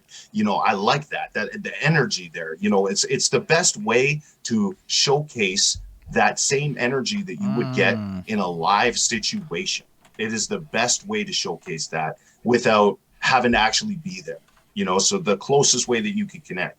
Now, when we grew the Universal Battle Zone, there's a lot of other groups out there where they say, well, look at these guys. They got like 10,000 people. Look at these guys. They got like 20,000 people. And it's like, yeah, but you know what? I want to do this a little different. I want to get people who are 100% on board with what we're doing. I want people who are active, who participate, Mm. who are actually trying to connect with these other people, who are trying to make these relationships happen so they can collaborate, so they can get an engineer to help them with their music, so they can do these things. And the Universal Battle Zone has given these guys opportunities to connect with other people that are just like them, and not only other people that are just like them, but people who are dedicated to this thing, man. And that's the reason that we're so slow at the growth, because I don't want just anybody in the group. I want people who are there to do what they know they can do, and get the best potential out of these people. So that's why our slogan is, discover your true potential, or show us what you got, for the Universal Battle Zone. That's our slogan, show us what you got.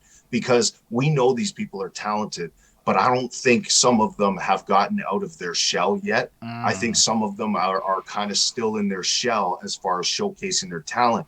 And literally, sometimes that's the only thing that is stopping that person from doing the best piece of work that they ever wrote, or doing the best performance that they ever did, is because they're so in their shell still. So the whole point of having these tournaments and these contests is to get these guys start to think that the more dedicated I am, the more active I am, it's going to grow my craft, and it's going to make people believe in me because they know that I believe in what I'm doing.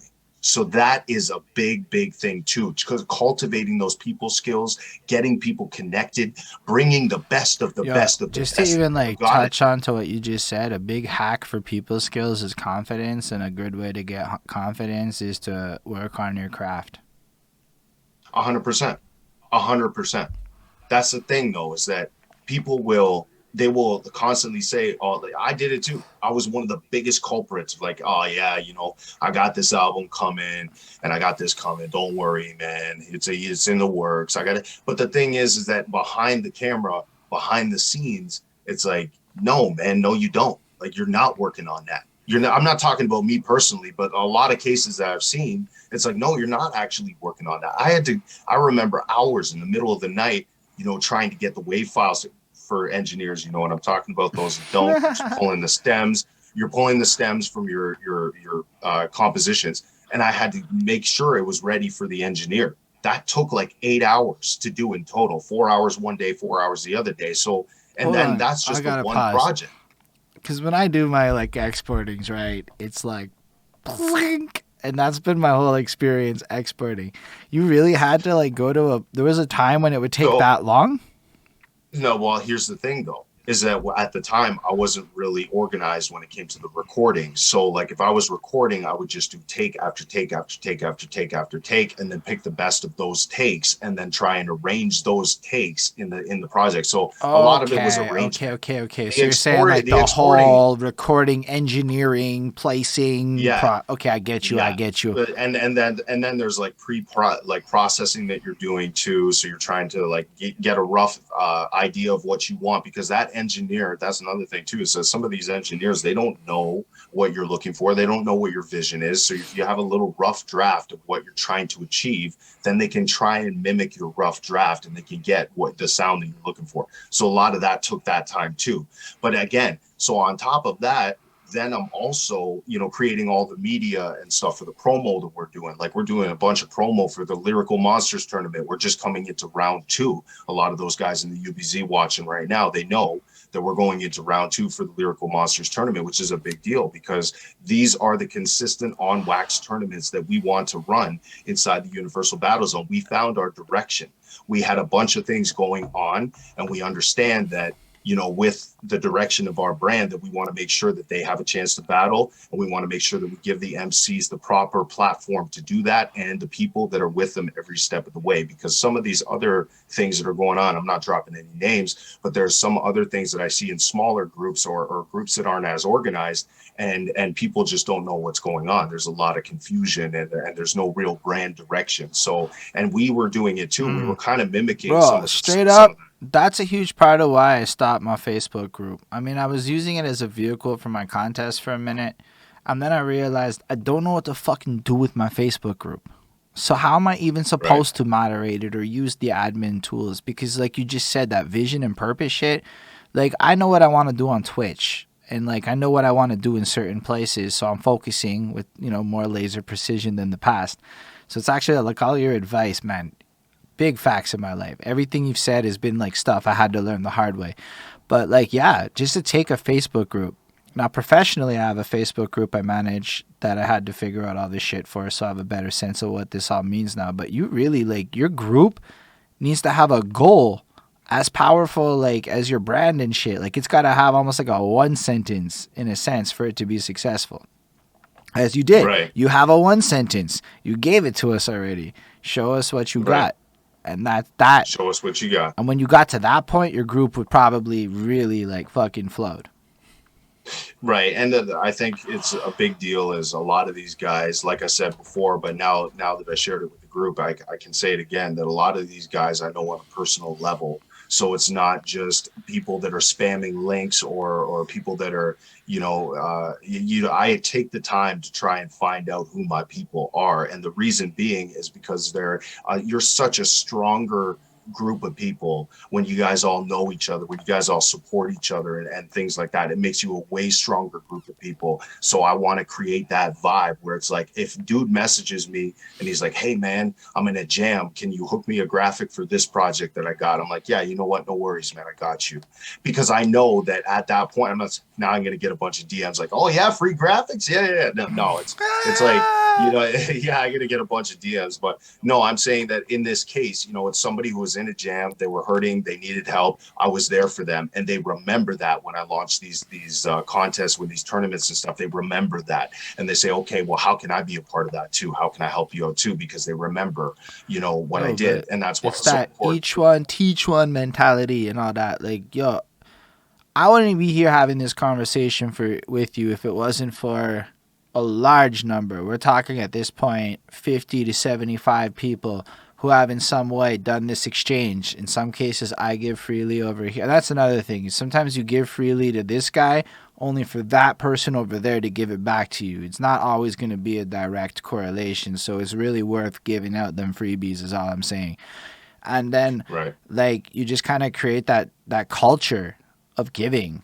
Like what you said like earlier, I don't know if you used the word altruism, but that altruistic approach, it creates a culture around you that attracts it.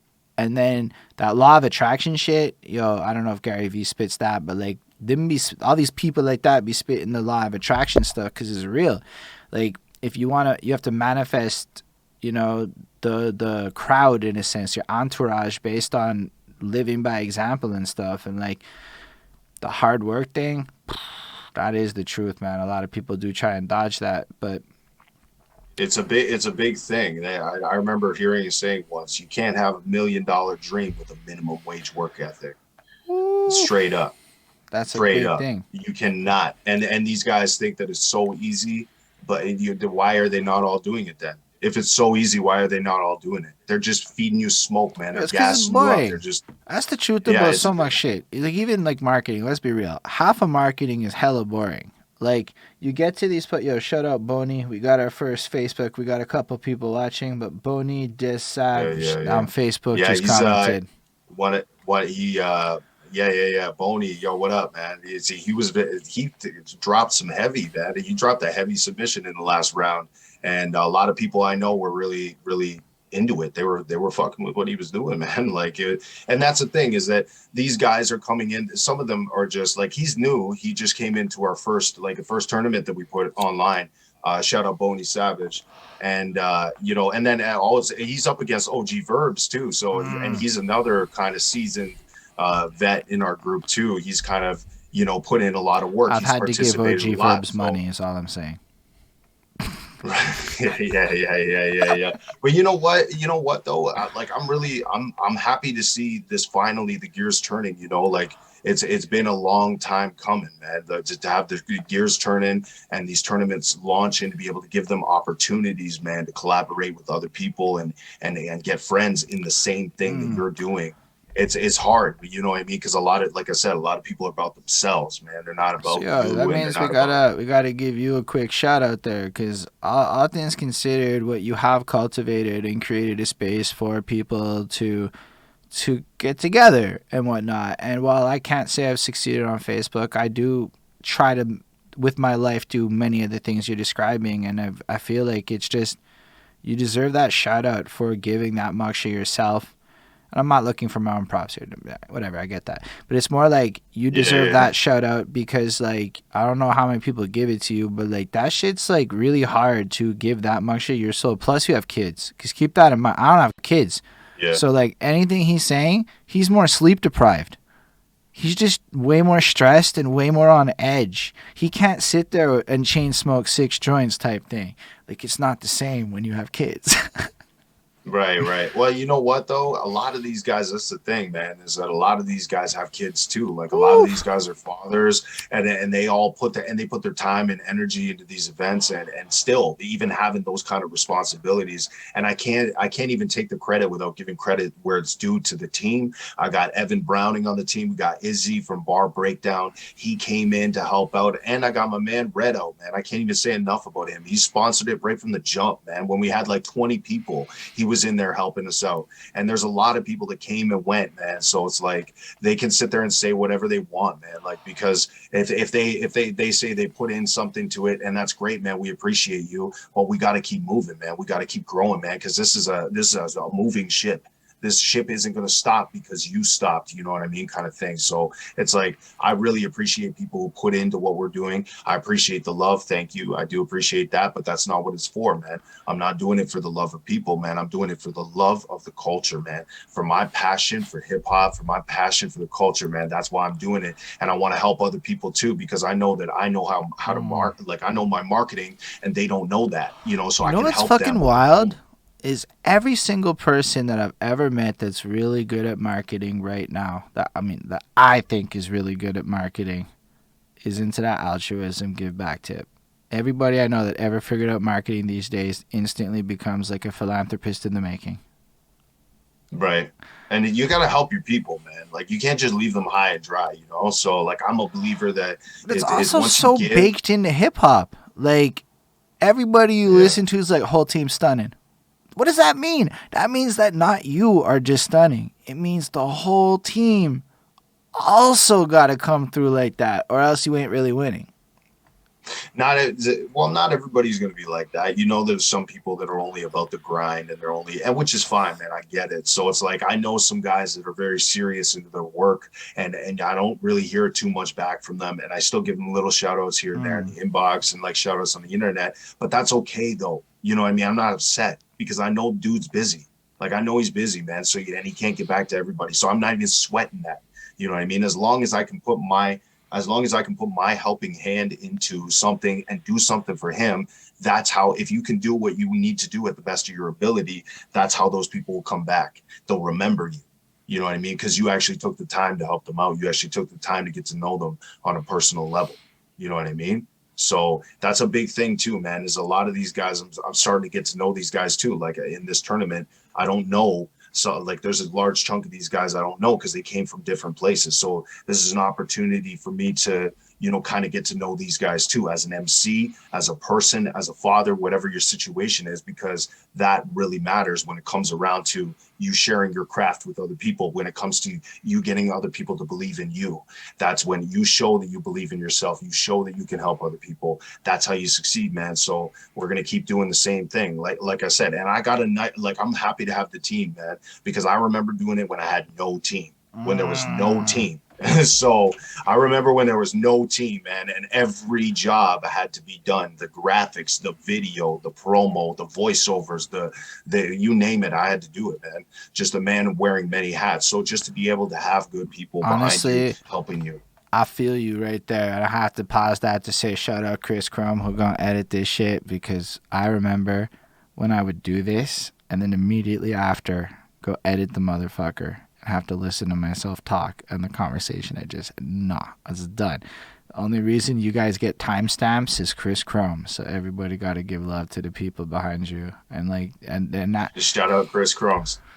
And like, he had to put up with some shit. But no, really, like, it's Yeah, getting yeah, bigger. Like Bonnie, she be like there in the moderating role a lot, and then she does some like she deals with the clips, because I'm not gonna touch that yeah, channel. I don't want to watch that shit again. yeah. And like, like, and then as time goes on, man, it's like behind the scenes, there's just more and more people that just show up, that just want to be involved when you got forward momentum, and people stick with you. It's super hard to, like, I think, be a solo player. Like, I don't get why everybody want to ride alone. Personally, I get why it's hard to be around people, but like, if you can find people that you can be yourself around, that's the dream. Yo, there's no I in team, homie.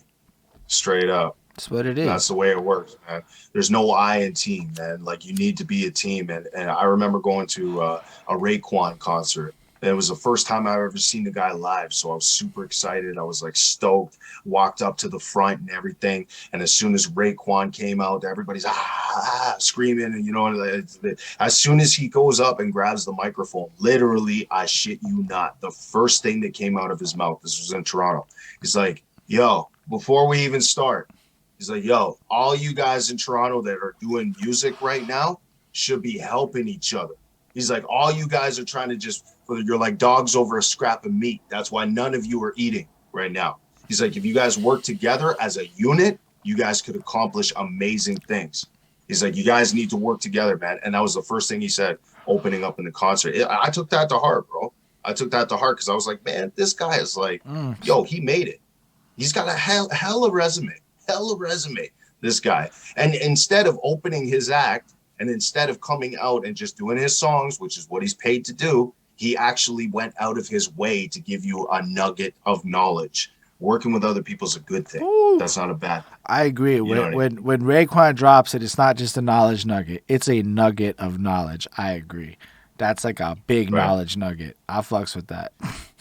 Yeah, and the guys in the battle industry, in the battle leagues, they know Travis Fleetman from KOTD, like they know him. I read an article that he wrote. They were asking him about this battle rap industry and what's been going on. This is in 2020, so it's a little bit outdated, but it's still relevant. And he was saying, I've noticed that there's a lot of little online leagues that are starting up too. He said, in Ontario, there's a lot of little online leagues that are starting up that are trying to be that like big league.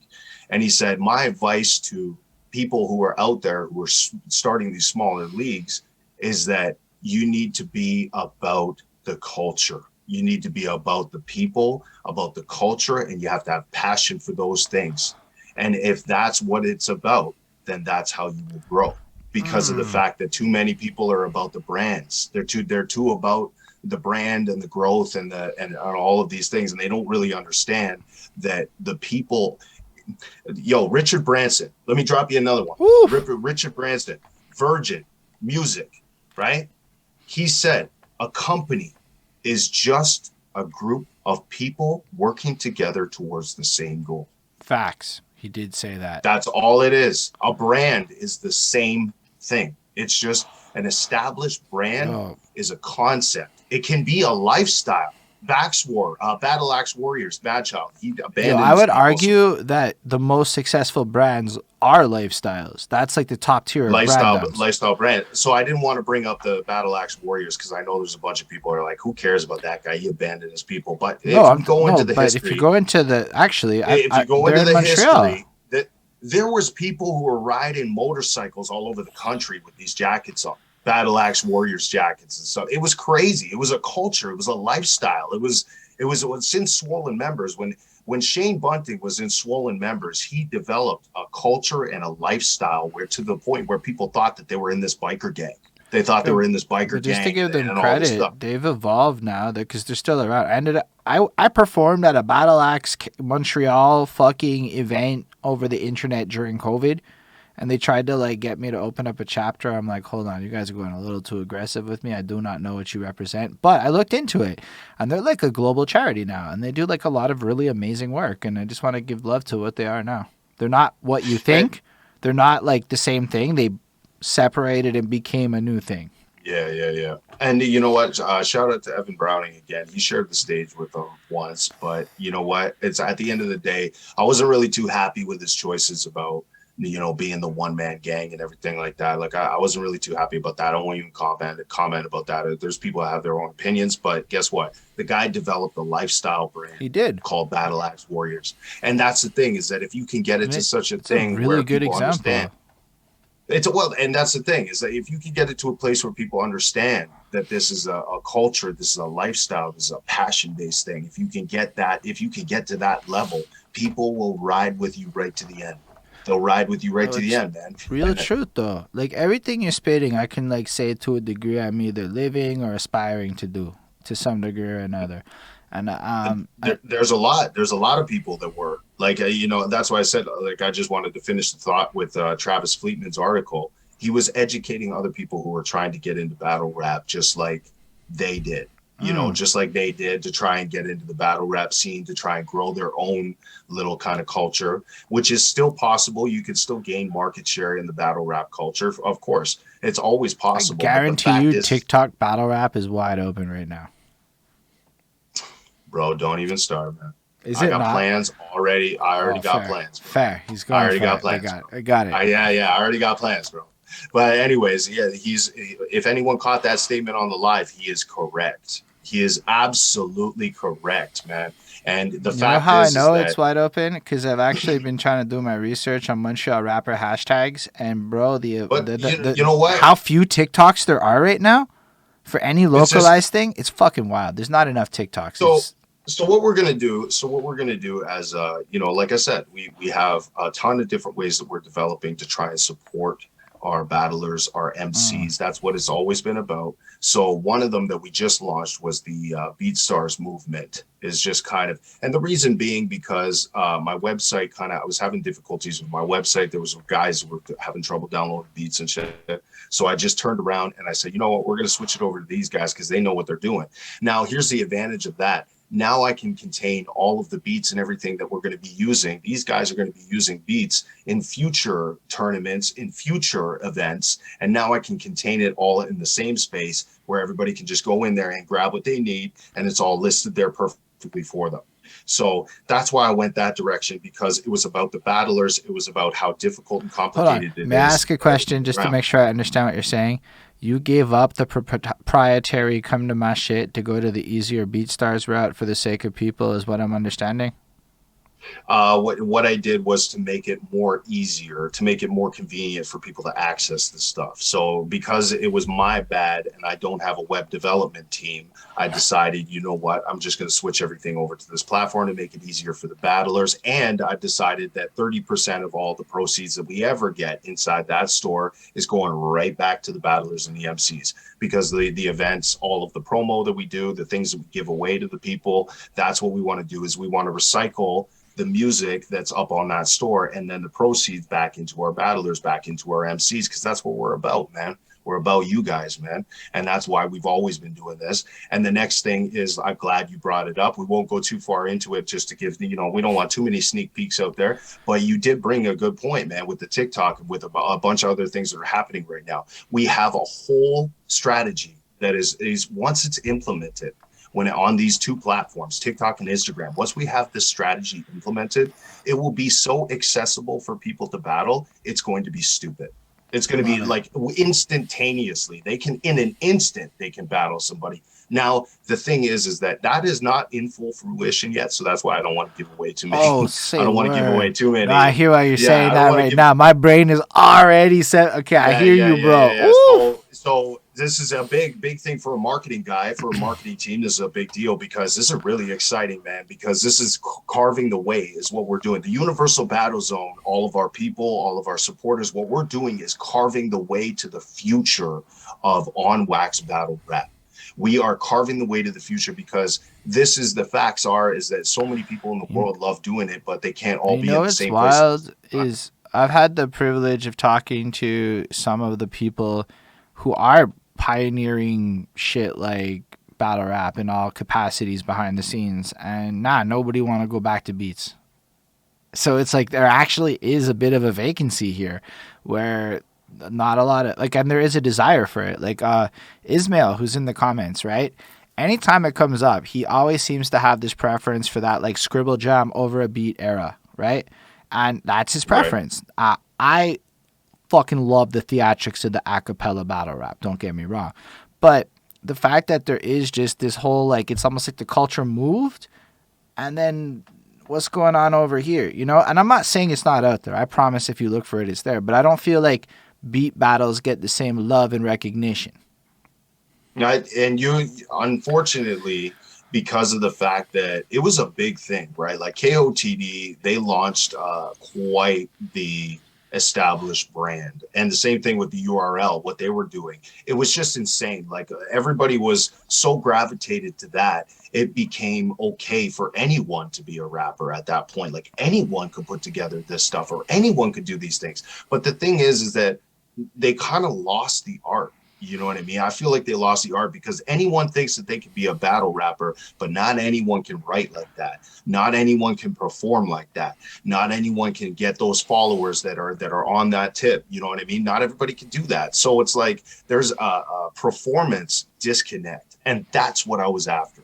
The Universal Battle Zone is after that performance, that entertainment, that where everything is there, the bars are there, the entertainment's there, the people are there supporting them, on the lives and stuff like that. I understand there's no crowd. And this is another thing, me and my man Red out there, we had a chat about this. Like without the crowd appeal, it's a lot more difficult with acapella battle rap. It's a lot more difficult because you don't have the people sitting there following you up with every bar, with every hit. Okay. You know what I mean? But when it comes to on wax, though, because of the fact that we've seen all this mainstream media and everything else where people are doing song competitions and things like that, it's like the crowd appeal isn't really as necessary when it comes to the performance as when it comes to the acapella. Say because word, when it comes to the acapella, the acapella is an experience like theater where you really got to be in the room to feel the fucking punch, and you're creating products which can be manifested and digested in multiple ways beyond the actual IRL thing, but could also work IRL.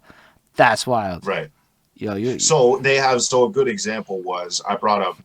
I believe I brought up Method Man. You did. A little while ago, and he did a promo for King of the Dot versus Math Hoffa. He did a promo video, and they had mixing engineers on deck. They had people who were, you can hear it in the sound that somebody had mixed that and that somebody had applied those effects and the audio and the way the video does and everything. I love that. I love the promo, man. It was crazy. But that's another thing, is that they have now combined the two. They've combined the the performance with the acapella and all of that, where you would have had to have been there, but instead of getting the crowd there, they amplify the effect and the feel of Bro, it. So King when of you the Dot watch is it, it doing hits. wild shit though on Twitch, just to give them like some props too, because they're like really innovating. They've launched the seasons. They've been like doing some crazy shit, and it is, but it's like again, it's not what you're going for, which is still like open, and that's the wild part about it. And which is crazy because I guess now that we're on the topic, it's like you'd think that there would be a lot of more people who would have understood on that wavelength. You know what I mean? You'd figure there would be a lot more people that would have got that, but it's all in preference, man. It's all in taste. You can't. I I think got people who there's I was gonna say, I something. got people who love acapella, and they are really, really good in that department. Like, they're really good acapella babblers. And then there's other people who are on wax, and they're really, really good on wax too. So it's like, you know what I'm saying? But I Like, it's think like like, people have this thing where like as a writer of it, and this isn't my experience, I've just talked to enough people that when you bring the beat in versus the no beat, it's like apples and oranges of skill set, right? And so you end up just having people at the end of the day, there's a lot of chasing the bag. And where's the bag? The bag is in acapella. So all the top pens be going there. And if you look at who makes money in music right now, on an honest tip, you're more likely to make a bag as a battle rapper on the lowest end of shit than you are as a songwriter. So like, why wouldn't you pursue it? Like in that end, why wouldn't you like go pursue where the bags are? And I know that that's a weird way to frame it, but as a performer, like why would you bother with the beat side? And then if the beat side has no market, it's like then you're just hustling songs. And I think that plays a big part of it. they'll tell, if you look at established people in the music industry, if you look at established hip hop artists, rappers, whoever you follow, that person probably makes the least of their revenue from their music. That's probably the least of their revenue is from their So I'm not music. even talking performing. Like as a performer, you're quicker to make a bag as a battle rapper in a lot of ways than as a rapper. Right. But as a battle rapper, the only way that you're going to get those bags is if you're able to travel, if you're able to go to those places. Like, you're Touche, never going to get that size of a touche. bag online. You're never going to get that kind of a bag online. The thing is that the only way you can get this is for connections. Anybody I would Maybe get, I'm like, just reflecting some ignorant shit, but if I'm thinking this ignorant shit, other people are thinking this ignorant shit. That's also but that, possible. but so, and I can only speak on what I know very well, and that's marketing. And when it comes to marketing, you have to make sure that those people know that you are worth that bag. And Mm, if you don't show them online that you're worth that bag, they are not paying you that bag.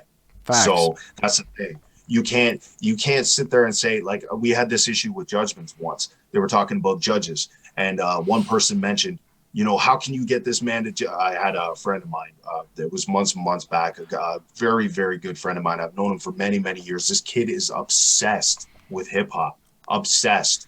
He can literally name albums off the top of his head, like in the snap of a finger. He's listened to so much music, it's almost like, shocking. You know what I mean? That he knows that many different kinds of music. So, anyways, so I got this friend of mine to come out and judge a competition once. And he came out, and somebody had said, "Who's this guy to judge me on my bars? What has he Bro, wrote? What has he done?" And you know what I've my seen response that. was to that?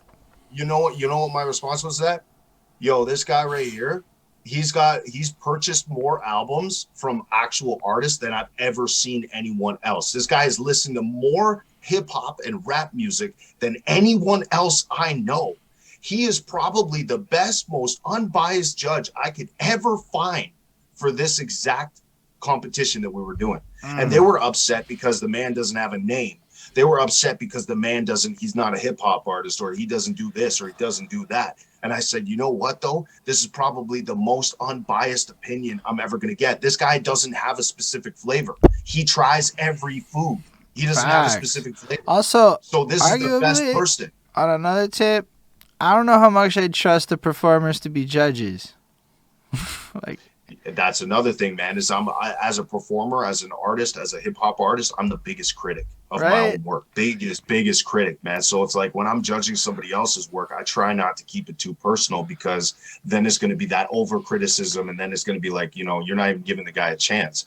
You know what I And then mean? there's the So, other part of it where, like, I don't want to be too typecasty, but the indie rapper type tend to not be very broad in their musical consumptions, and it shows. So sometimes somebody will come through and actually do some interesting stuff that's an objective person will be like, it's aight, but then it's weird to that crowd, and that crowd actually doesn't make for good judging because it's almost like right, they're not the audience, they're the participants and peers. This is a big epiphany I had.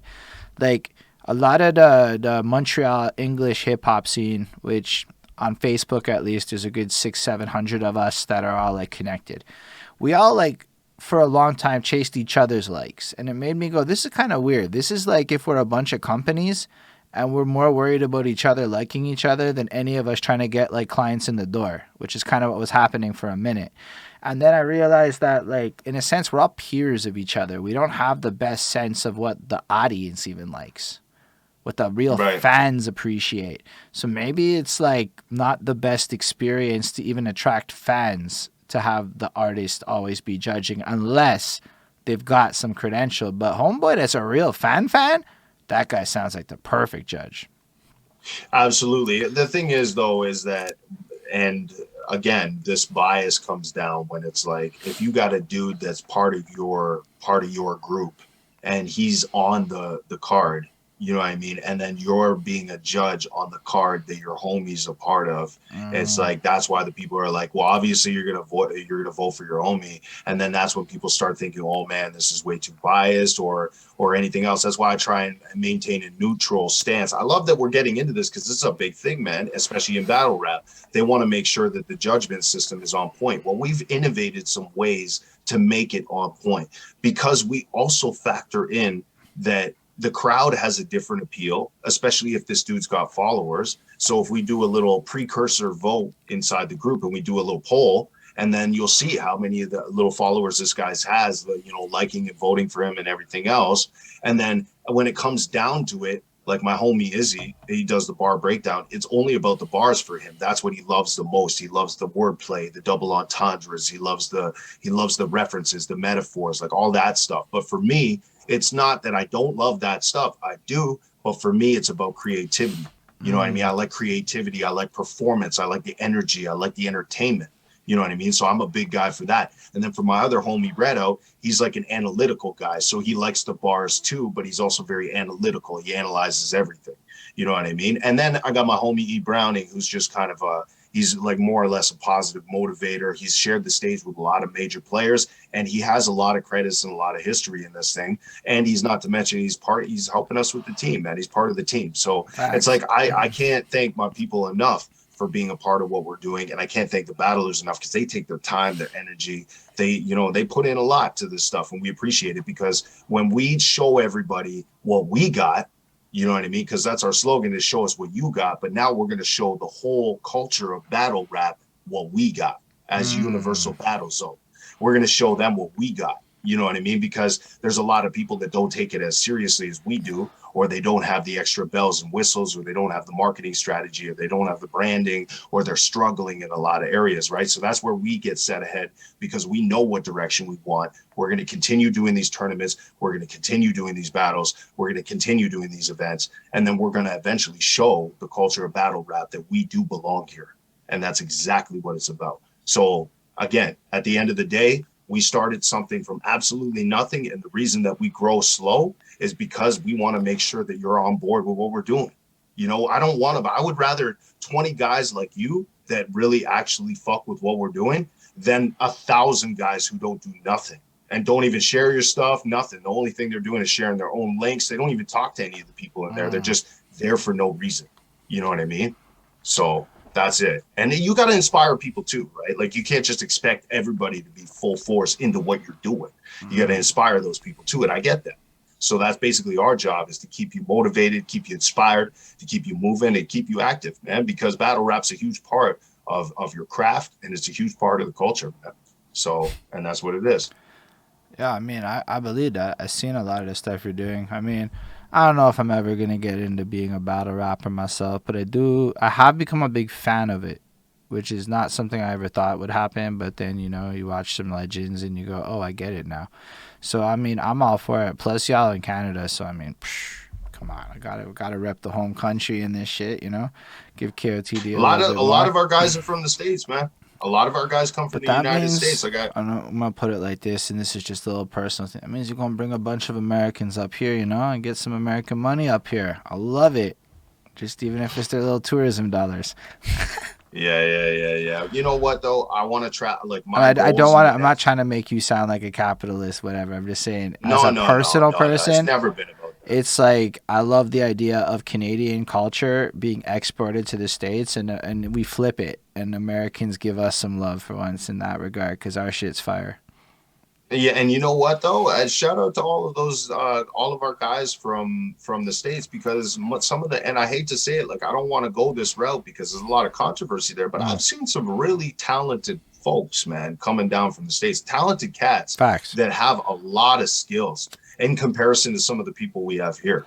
Their skill set is huge, and that's the thing is that they just don't have the outlet. They don't, for whatever reason, wherever they're at in the states, they don't really have the same outlet, so it doesn't matter where our camp is because we're trying to make it like everywhere. We're trying to make our camp everywhere, all of Canada, Woo. all of the United States, eventually into Europe, universal battle zone, bro. When you use a word like that, that's like a big I thing. love that. You know what I mean? That's like a big thing. You can't drop universal without having a universal strategy. You know what I mean? So I that's appreciate what I'm that saying, man. skills. I mean, I still Yeah. stand by what I said about loving the idea of giving us some money as a culture. But what you're saying is fire in terms of like building out something that is global. It's one of my biggest concerns about returning to IRL, so to speak, is so much of my brand is not located here. Like Lindell's up in there somewhere in the chats. He usually lurks more than talks, but he's in Florida. So, like, how do I get the guy in Florida to still somehow be involved in some of the cool shit I'm trying to cook up that won't be as so online centric? Like, and these are real, Right. like, things that I think matter, especially in this world, because that, like, you're never famous in your hometown shit? It's probably really true, but now you can leave your hometown without traveling. And that's wild because the internet did make that possible. And in a sense, you're kind of a testament to that with how you're moving and operating, especially if you're Right. able to go down to the States and attract all that. And I mean, people be wildly hungry in a place that doesn't have social democracy rules? Yeah, it's true. I had a guy from Ghana, West Africa, submit in one of our contests. Shout out Johnny AJ. But he was submitting in our contest, and it was just, man, my mind was blown. I was like, man, this kid is in Africa, bro, and he's submitting in our contest. There was another guy from London, England, and he was involved in some of the stuff that we were doing in the Universal Battle Zone. Like we've already before we haven't even done anything yet, and we've already stretched all the way over to Europe and Africa, and we haven't Mm. even done anything yet. So this is it, man. It's just consistency. It's just keeping the tournaments going, keeping the beats fire, keeping the people motivated, continue battling, continue writing, continue rapping, and then grow this thing, man, because we're all in this together. That's another thing too. I love how you mentioned that earlier. I want to touch on that too for a minute, is being a part of it too. That's a big deal, man. I can't really disrespect people who don't know how to battle rap, who are running rap leagues. It's a little confusing to me, but that's okay. There are people in the industry that don't inherently actually battle rap, which is okay. But if I'm a rapper, if I'm going to sit there and approach you and say, hey, I'm a hip hop artist and this is the reason I started this, well, I better have some bars. You know what I mean? Like I better have something. You know what I mean? Because I can't sit there. I remember. You want Ah. me to spit you one real quick? Okay. Go for it. Here's what I got. All right. They talk a big game, but most of them ain't like this. I'm itching for the pen like I got nothing to write with. UBZ with me and we're looking like a flight risk. I caught them all sleeping, so I hit them with the nightstick. Flipping it quick like the flip of a light switch. I'm spitting the wisdom and you're the quickest to type shit. Listen, my rhymes are lit, flowing time slick. Call me James McAvoy for every time my mind splits. Trying to build an army, not put butts in the seats. Plus, most of these cats I knew grew up in the streets. They wanted Prime Jones, film it with iPhones so the real ones show me love in my own time zone. It used to be the way I was living. I'm not joking. Selling dope in the same spot that we caught the cops scoping. Send them Addy link drops when the shop's open. Quick to shoot, but a bulletproof like Clive Owen. That's dope. Why would I sit here and say I run a rap league and not write raps, homie? I mean, don't get me wrong. I meant it more like the battle rap in particular, right? Like that's a whole thing. You could rap without battle rapping, but like like that is true. Because I totally rappity rap. I was like doing a studio thing in my room right before our interview, but like you asked me to go battle rap, and I'm not competitive like that. It's not my desire. So it's not that if you're saying could I, okay, yeah, of course. Should I don't know. Those are two different things. It's not necessarily for everybody, and I understand that. I could shout out right now, my sister Deborah, shout out Tanis, shout out Stephanie, shout out a bunch of other people that have also supported everything that we're doing that are not battle rappers at all. I'm a fan of it. Like I could just say I'm a fan of battle rap. I want to go to battle rap events, and you know what? For me, it's kind of beautiful to have a part of this shit where like I could be media, bro. Like I don't even have to.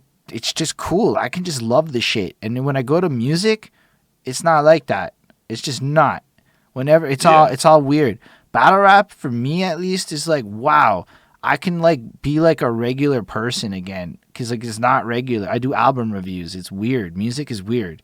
It's so science, and I've heard like your friend, there are hundreds and hundreds of records, and it's like it's not the same. Battle rap is like, fuck, man, I would never do this shit. Let's go. Tear that person apart. Say your weird ass. I don't believe you, sir. All this shit I get to just go through while I'm watching all this. It's amazing. And I don't want to ruin that in a sense. It's these guys, honestly, if you're a good sport, I've seen a lot of people that are not good sports when it comes to battle rap. You know what I mean? They complain and then they go and do it. Like we've had a couple of incidents, even just in the last tournament that we've done. But the reality is this: if you're a good sport and you can understand at the end of the day, you're just trying to keep active and you're just trying to do what you love to do, then it's never going to affect you what other people have to say about you. You know what I mean? If you just keep it about what you love, bro, I just don't even know how you all think about dissing each other all day long and shit, right? Like that's the part. Like that's a whole headspace. You have to like I'm on some weirdo philosophy shit, right? So my headspace is like over there all the time. Like I just want to. I could do compliment battles. I'm alright with that because it would be easy for me to big you up. But to have to tear you down is not something It's a different thing. And a lot of this shit kind of goes into that. So I'd fuck with a compliment battle, just because that sounds fun, actually. Yeah, I'll keep you in mind, man, because we got some events coming down the pipeline, and I'm a big supporter of positivity. And we did a whole mental health campaign in the Universal Battle Zone, so I'm a big supporter of positivity, and I think that it's a big thing. It's important to not just constantly go at the other person because you're trying to. Put them down or whatever the case is. Not everybody's like that. Nah, I couldn't do that shit. I would be depressed like a motherfucker. They want to. It's not about putting the other person down. I believe it's more or less about showcasing your skills in such a way where it's opponent versus opponent, like a sport. It's like a sport. You're showcasing your skills against that other person. It doesn't necessarily mean that a lot of these guys are friends with the people that they battle after the fact. They'll go to a live battle and they'll battle that guy and then they'll buy that guy. Did you ever watch that like Eminem movie Bodied or whatever where they went? I'd be like that white dude and I'd take it too far. Like I don't know, man. Like I just know myself. A compliment shit, that's like the same sport to me, but it's some shit energy wise I could fuck with. And I love watching it. It's like, because it's cool. And I hear what you're saying, but even in my bars, I'm not like that. It's just not who I am. And I'm cool with that. I want to be an artist. I don't want to go be like, like I'm part of the hip hop culture because I don't want to be a vulture, like that's half the reason I got so engrossed into it was like I realized that I'm walking a fucking tightrope. I better go find a way to give back and learn and get my education on and understand what the fuck I'm playing with. And then, okay, now I'm fucking deep in it and I love it. But it was like a whole journey to get here for me. And now it's like, just it's cool to just be like a fan of parts of it and just love it because battle rap's wildly cool. And when I hear battle diss songs, I'm in it. I'm down to watch I it.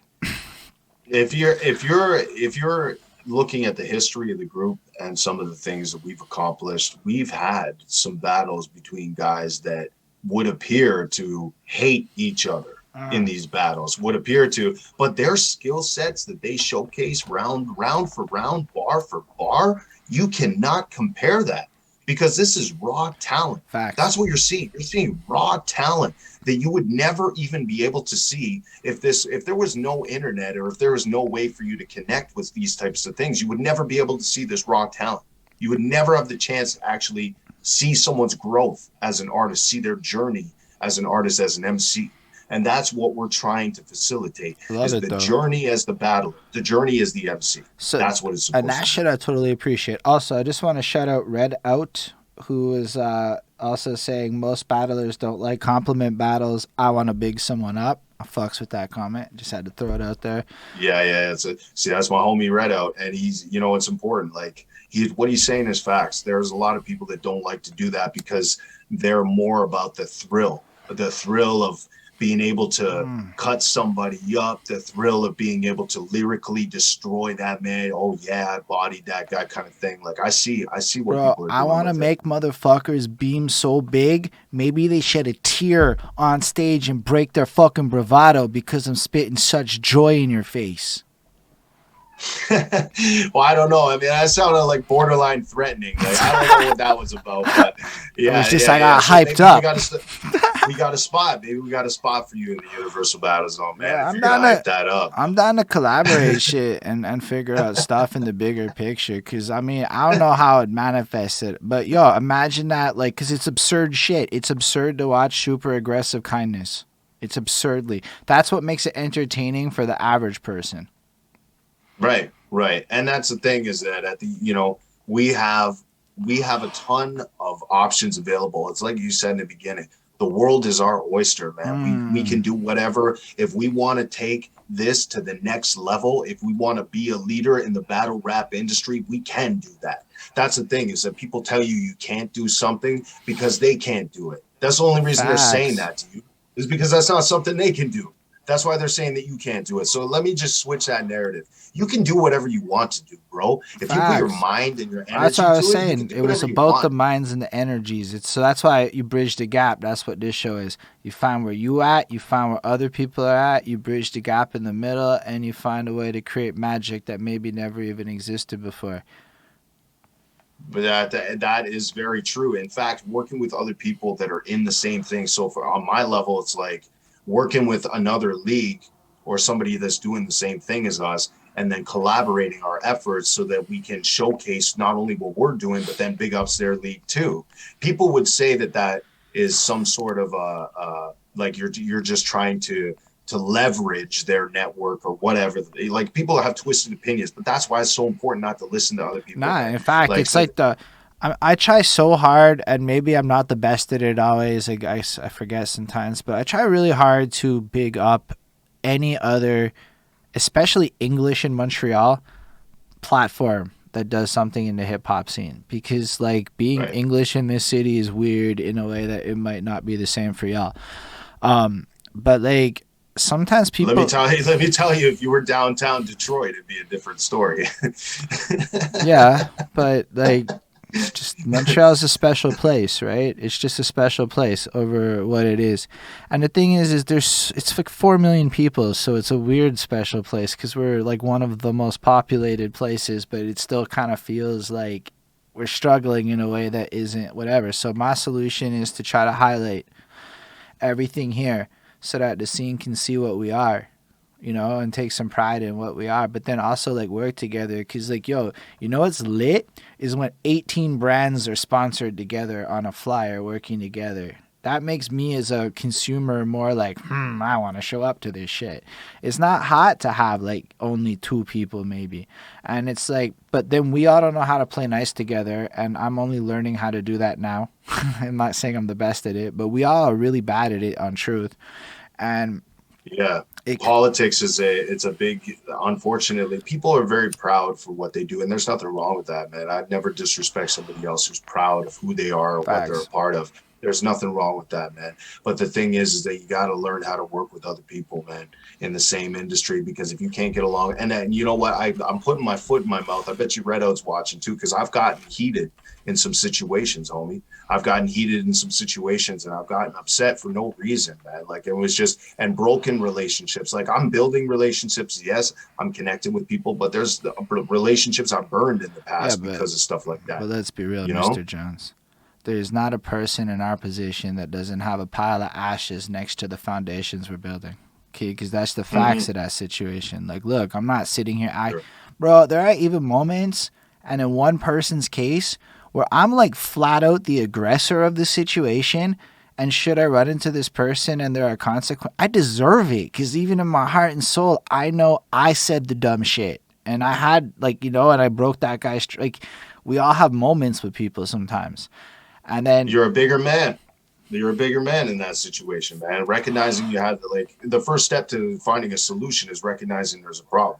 I'm not gonna You say in know, all situations. There was one where fact everything else is murkier, but in every part of it, yeah, I can see what I did wrong, and like I feel like that shit's hard to do, but like, oof, it's just I had to go through those experiences of burning those bridges, and in all those cases it's time loss, right? You invest in people, and then there's the like people like act weird about this shit maybe, but like when you have a close friend that you break up with, that shit hurt as bad as like when a girl and you break up. And then you have to go through a whole coping process with homeboy. You know what I mean? Like, shit get wildly like out there, so it all affects you. And then after that, you learn how to swallow your pride and shit and, be a little bit better. and this is true. And you know what? It's learning again. Like it's people skills. You learn as you go. Like you said, there's bridges burned in the past. But just to kind of sum it all up, because there's a lot of people that didn't really catch it up to this point. So just trying to sum it all up, the facts are is that people skills are where you're going to excel in your brand and in what you're doing in your craft. The facts are is that I grew up in a situation where people skills was the only thing I had to turn to because I didn't have these kind of things going on digitally when I was younger. So honing my people skills was a big deal when I was younger, and which is why I'm so talented at communicating today. And growing this brand and educating myself in school, taking college, taking a course, or learning something has really helped me get Mm. ahead to where we Was are your today. course like in real life or was it internet? No, it was, I went to college. I graduated sales and marketing. It was a fast track course. It was 2 years, but it was supposed to be four. But like it was So, like the and I whole was the like in with people, like peers, all that. Oh yeah, I was third place in all of Ontario, bro, in the Say word. entrepreneurship competition. Yeah, third place, and in all of the country, I was third place. And it was the Great Canadian Sales Competition. We had to do a video talking about something we're passionate about. I was third place in that too, and that was all the country.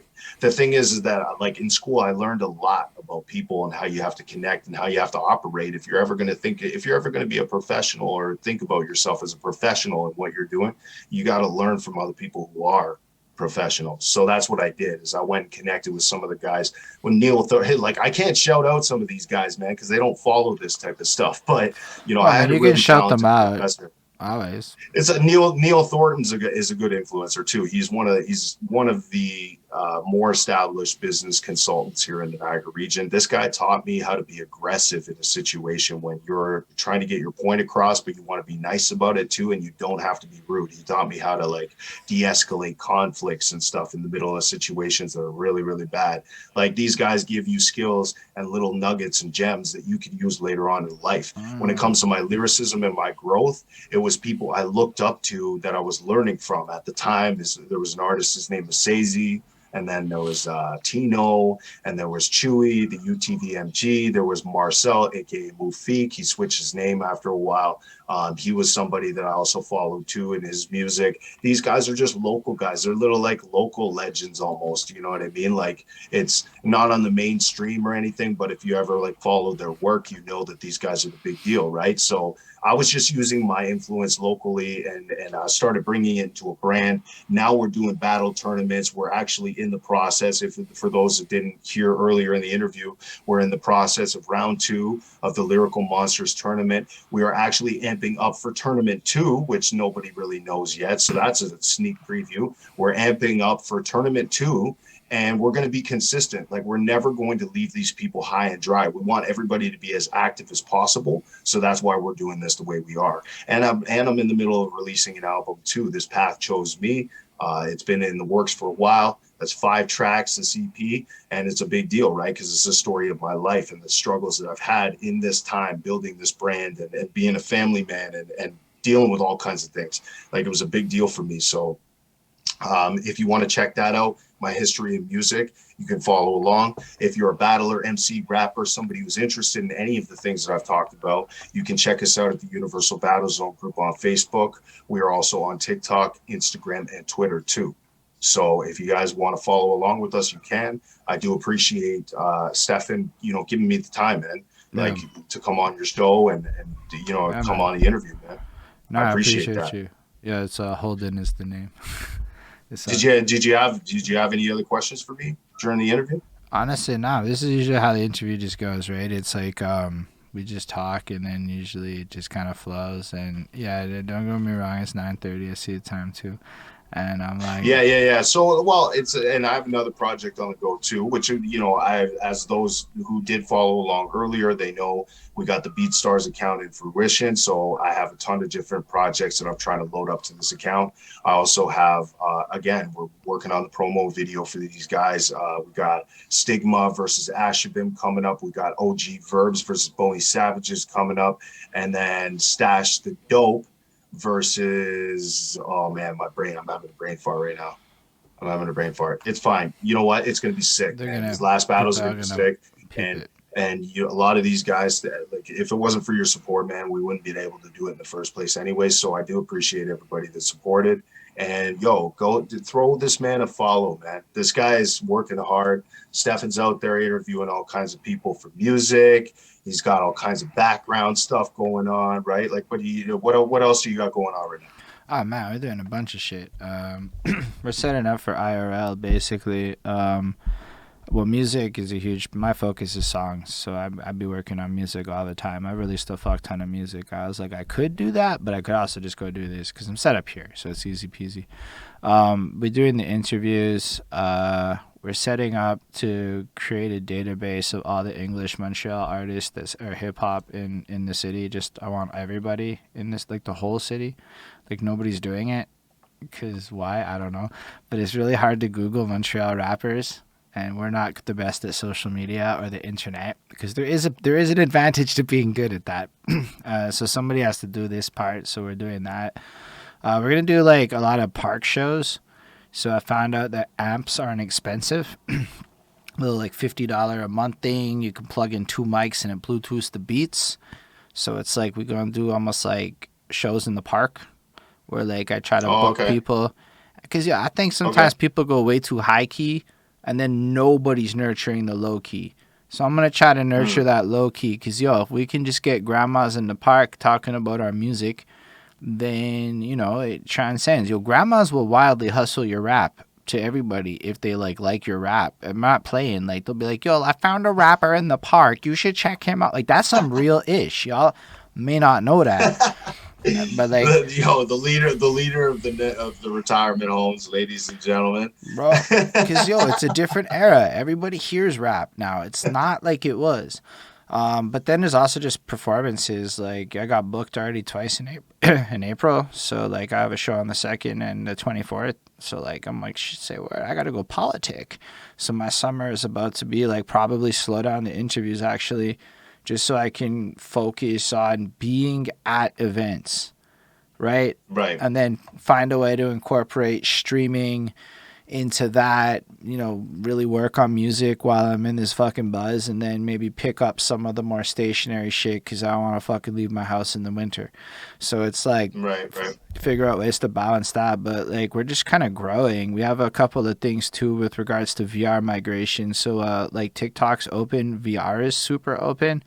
So this is where my man Chris Chrome is doing some serious amounts of heavy lifting. But even after this, believe it or not, I have to go install some VR app and go freestyle on some next man stream in his little VR basement space and some fucking app shit, and just so I can participate and show love. So it's like a lot of trying to innovate virtual reality environments and migrate it so that you could be like, yo, let me throw the fucking battle rap thing in the VR place.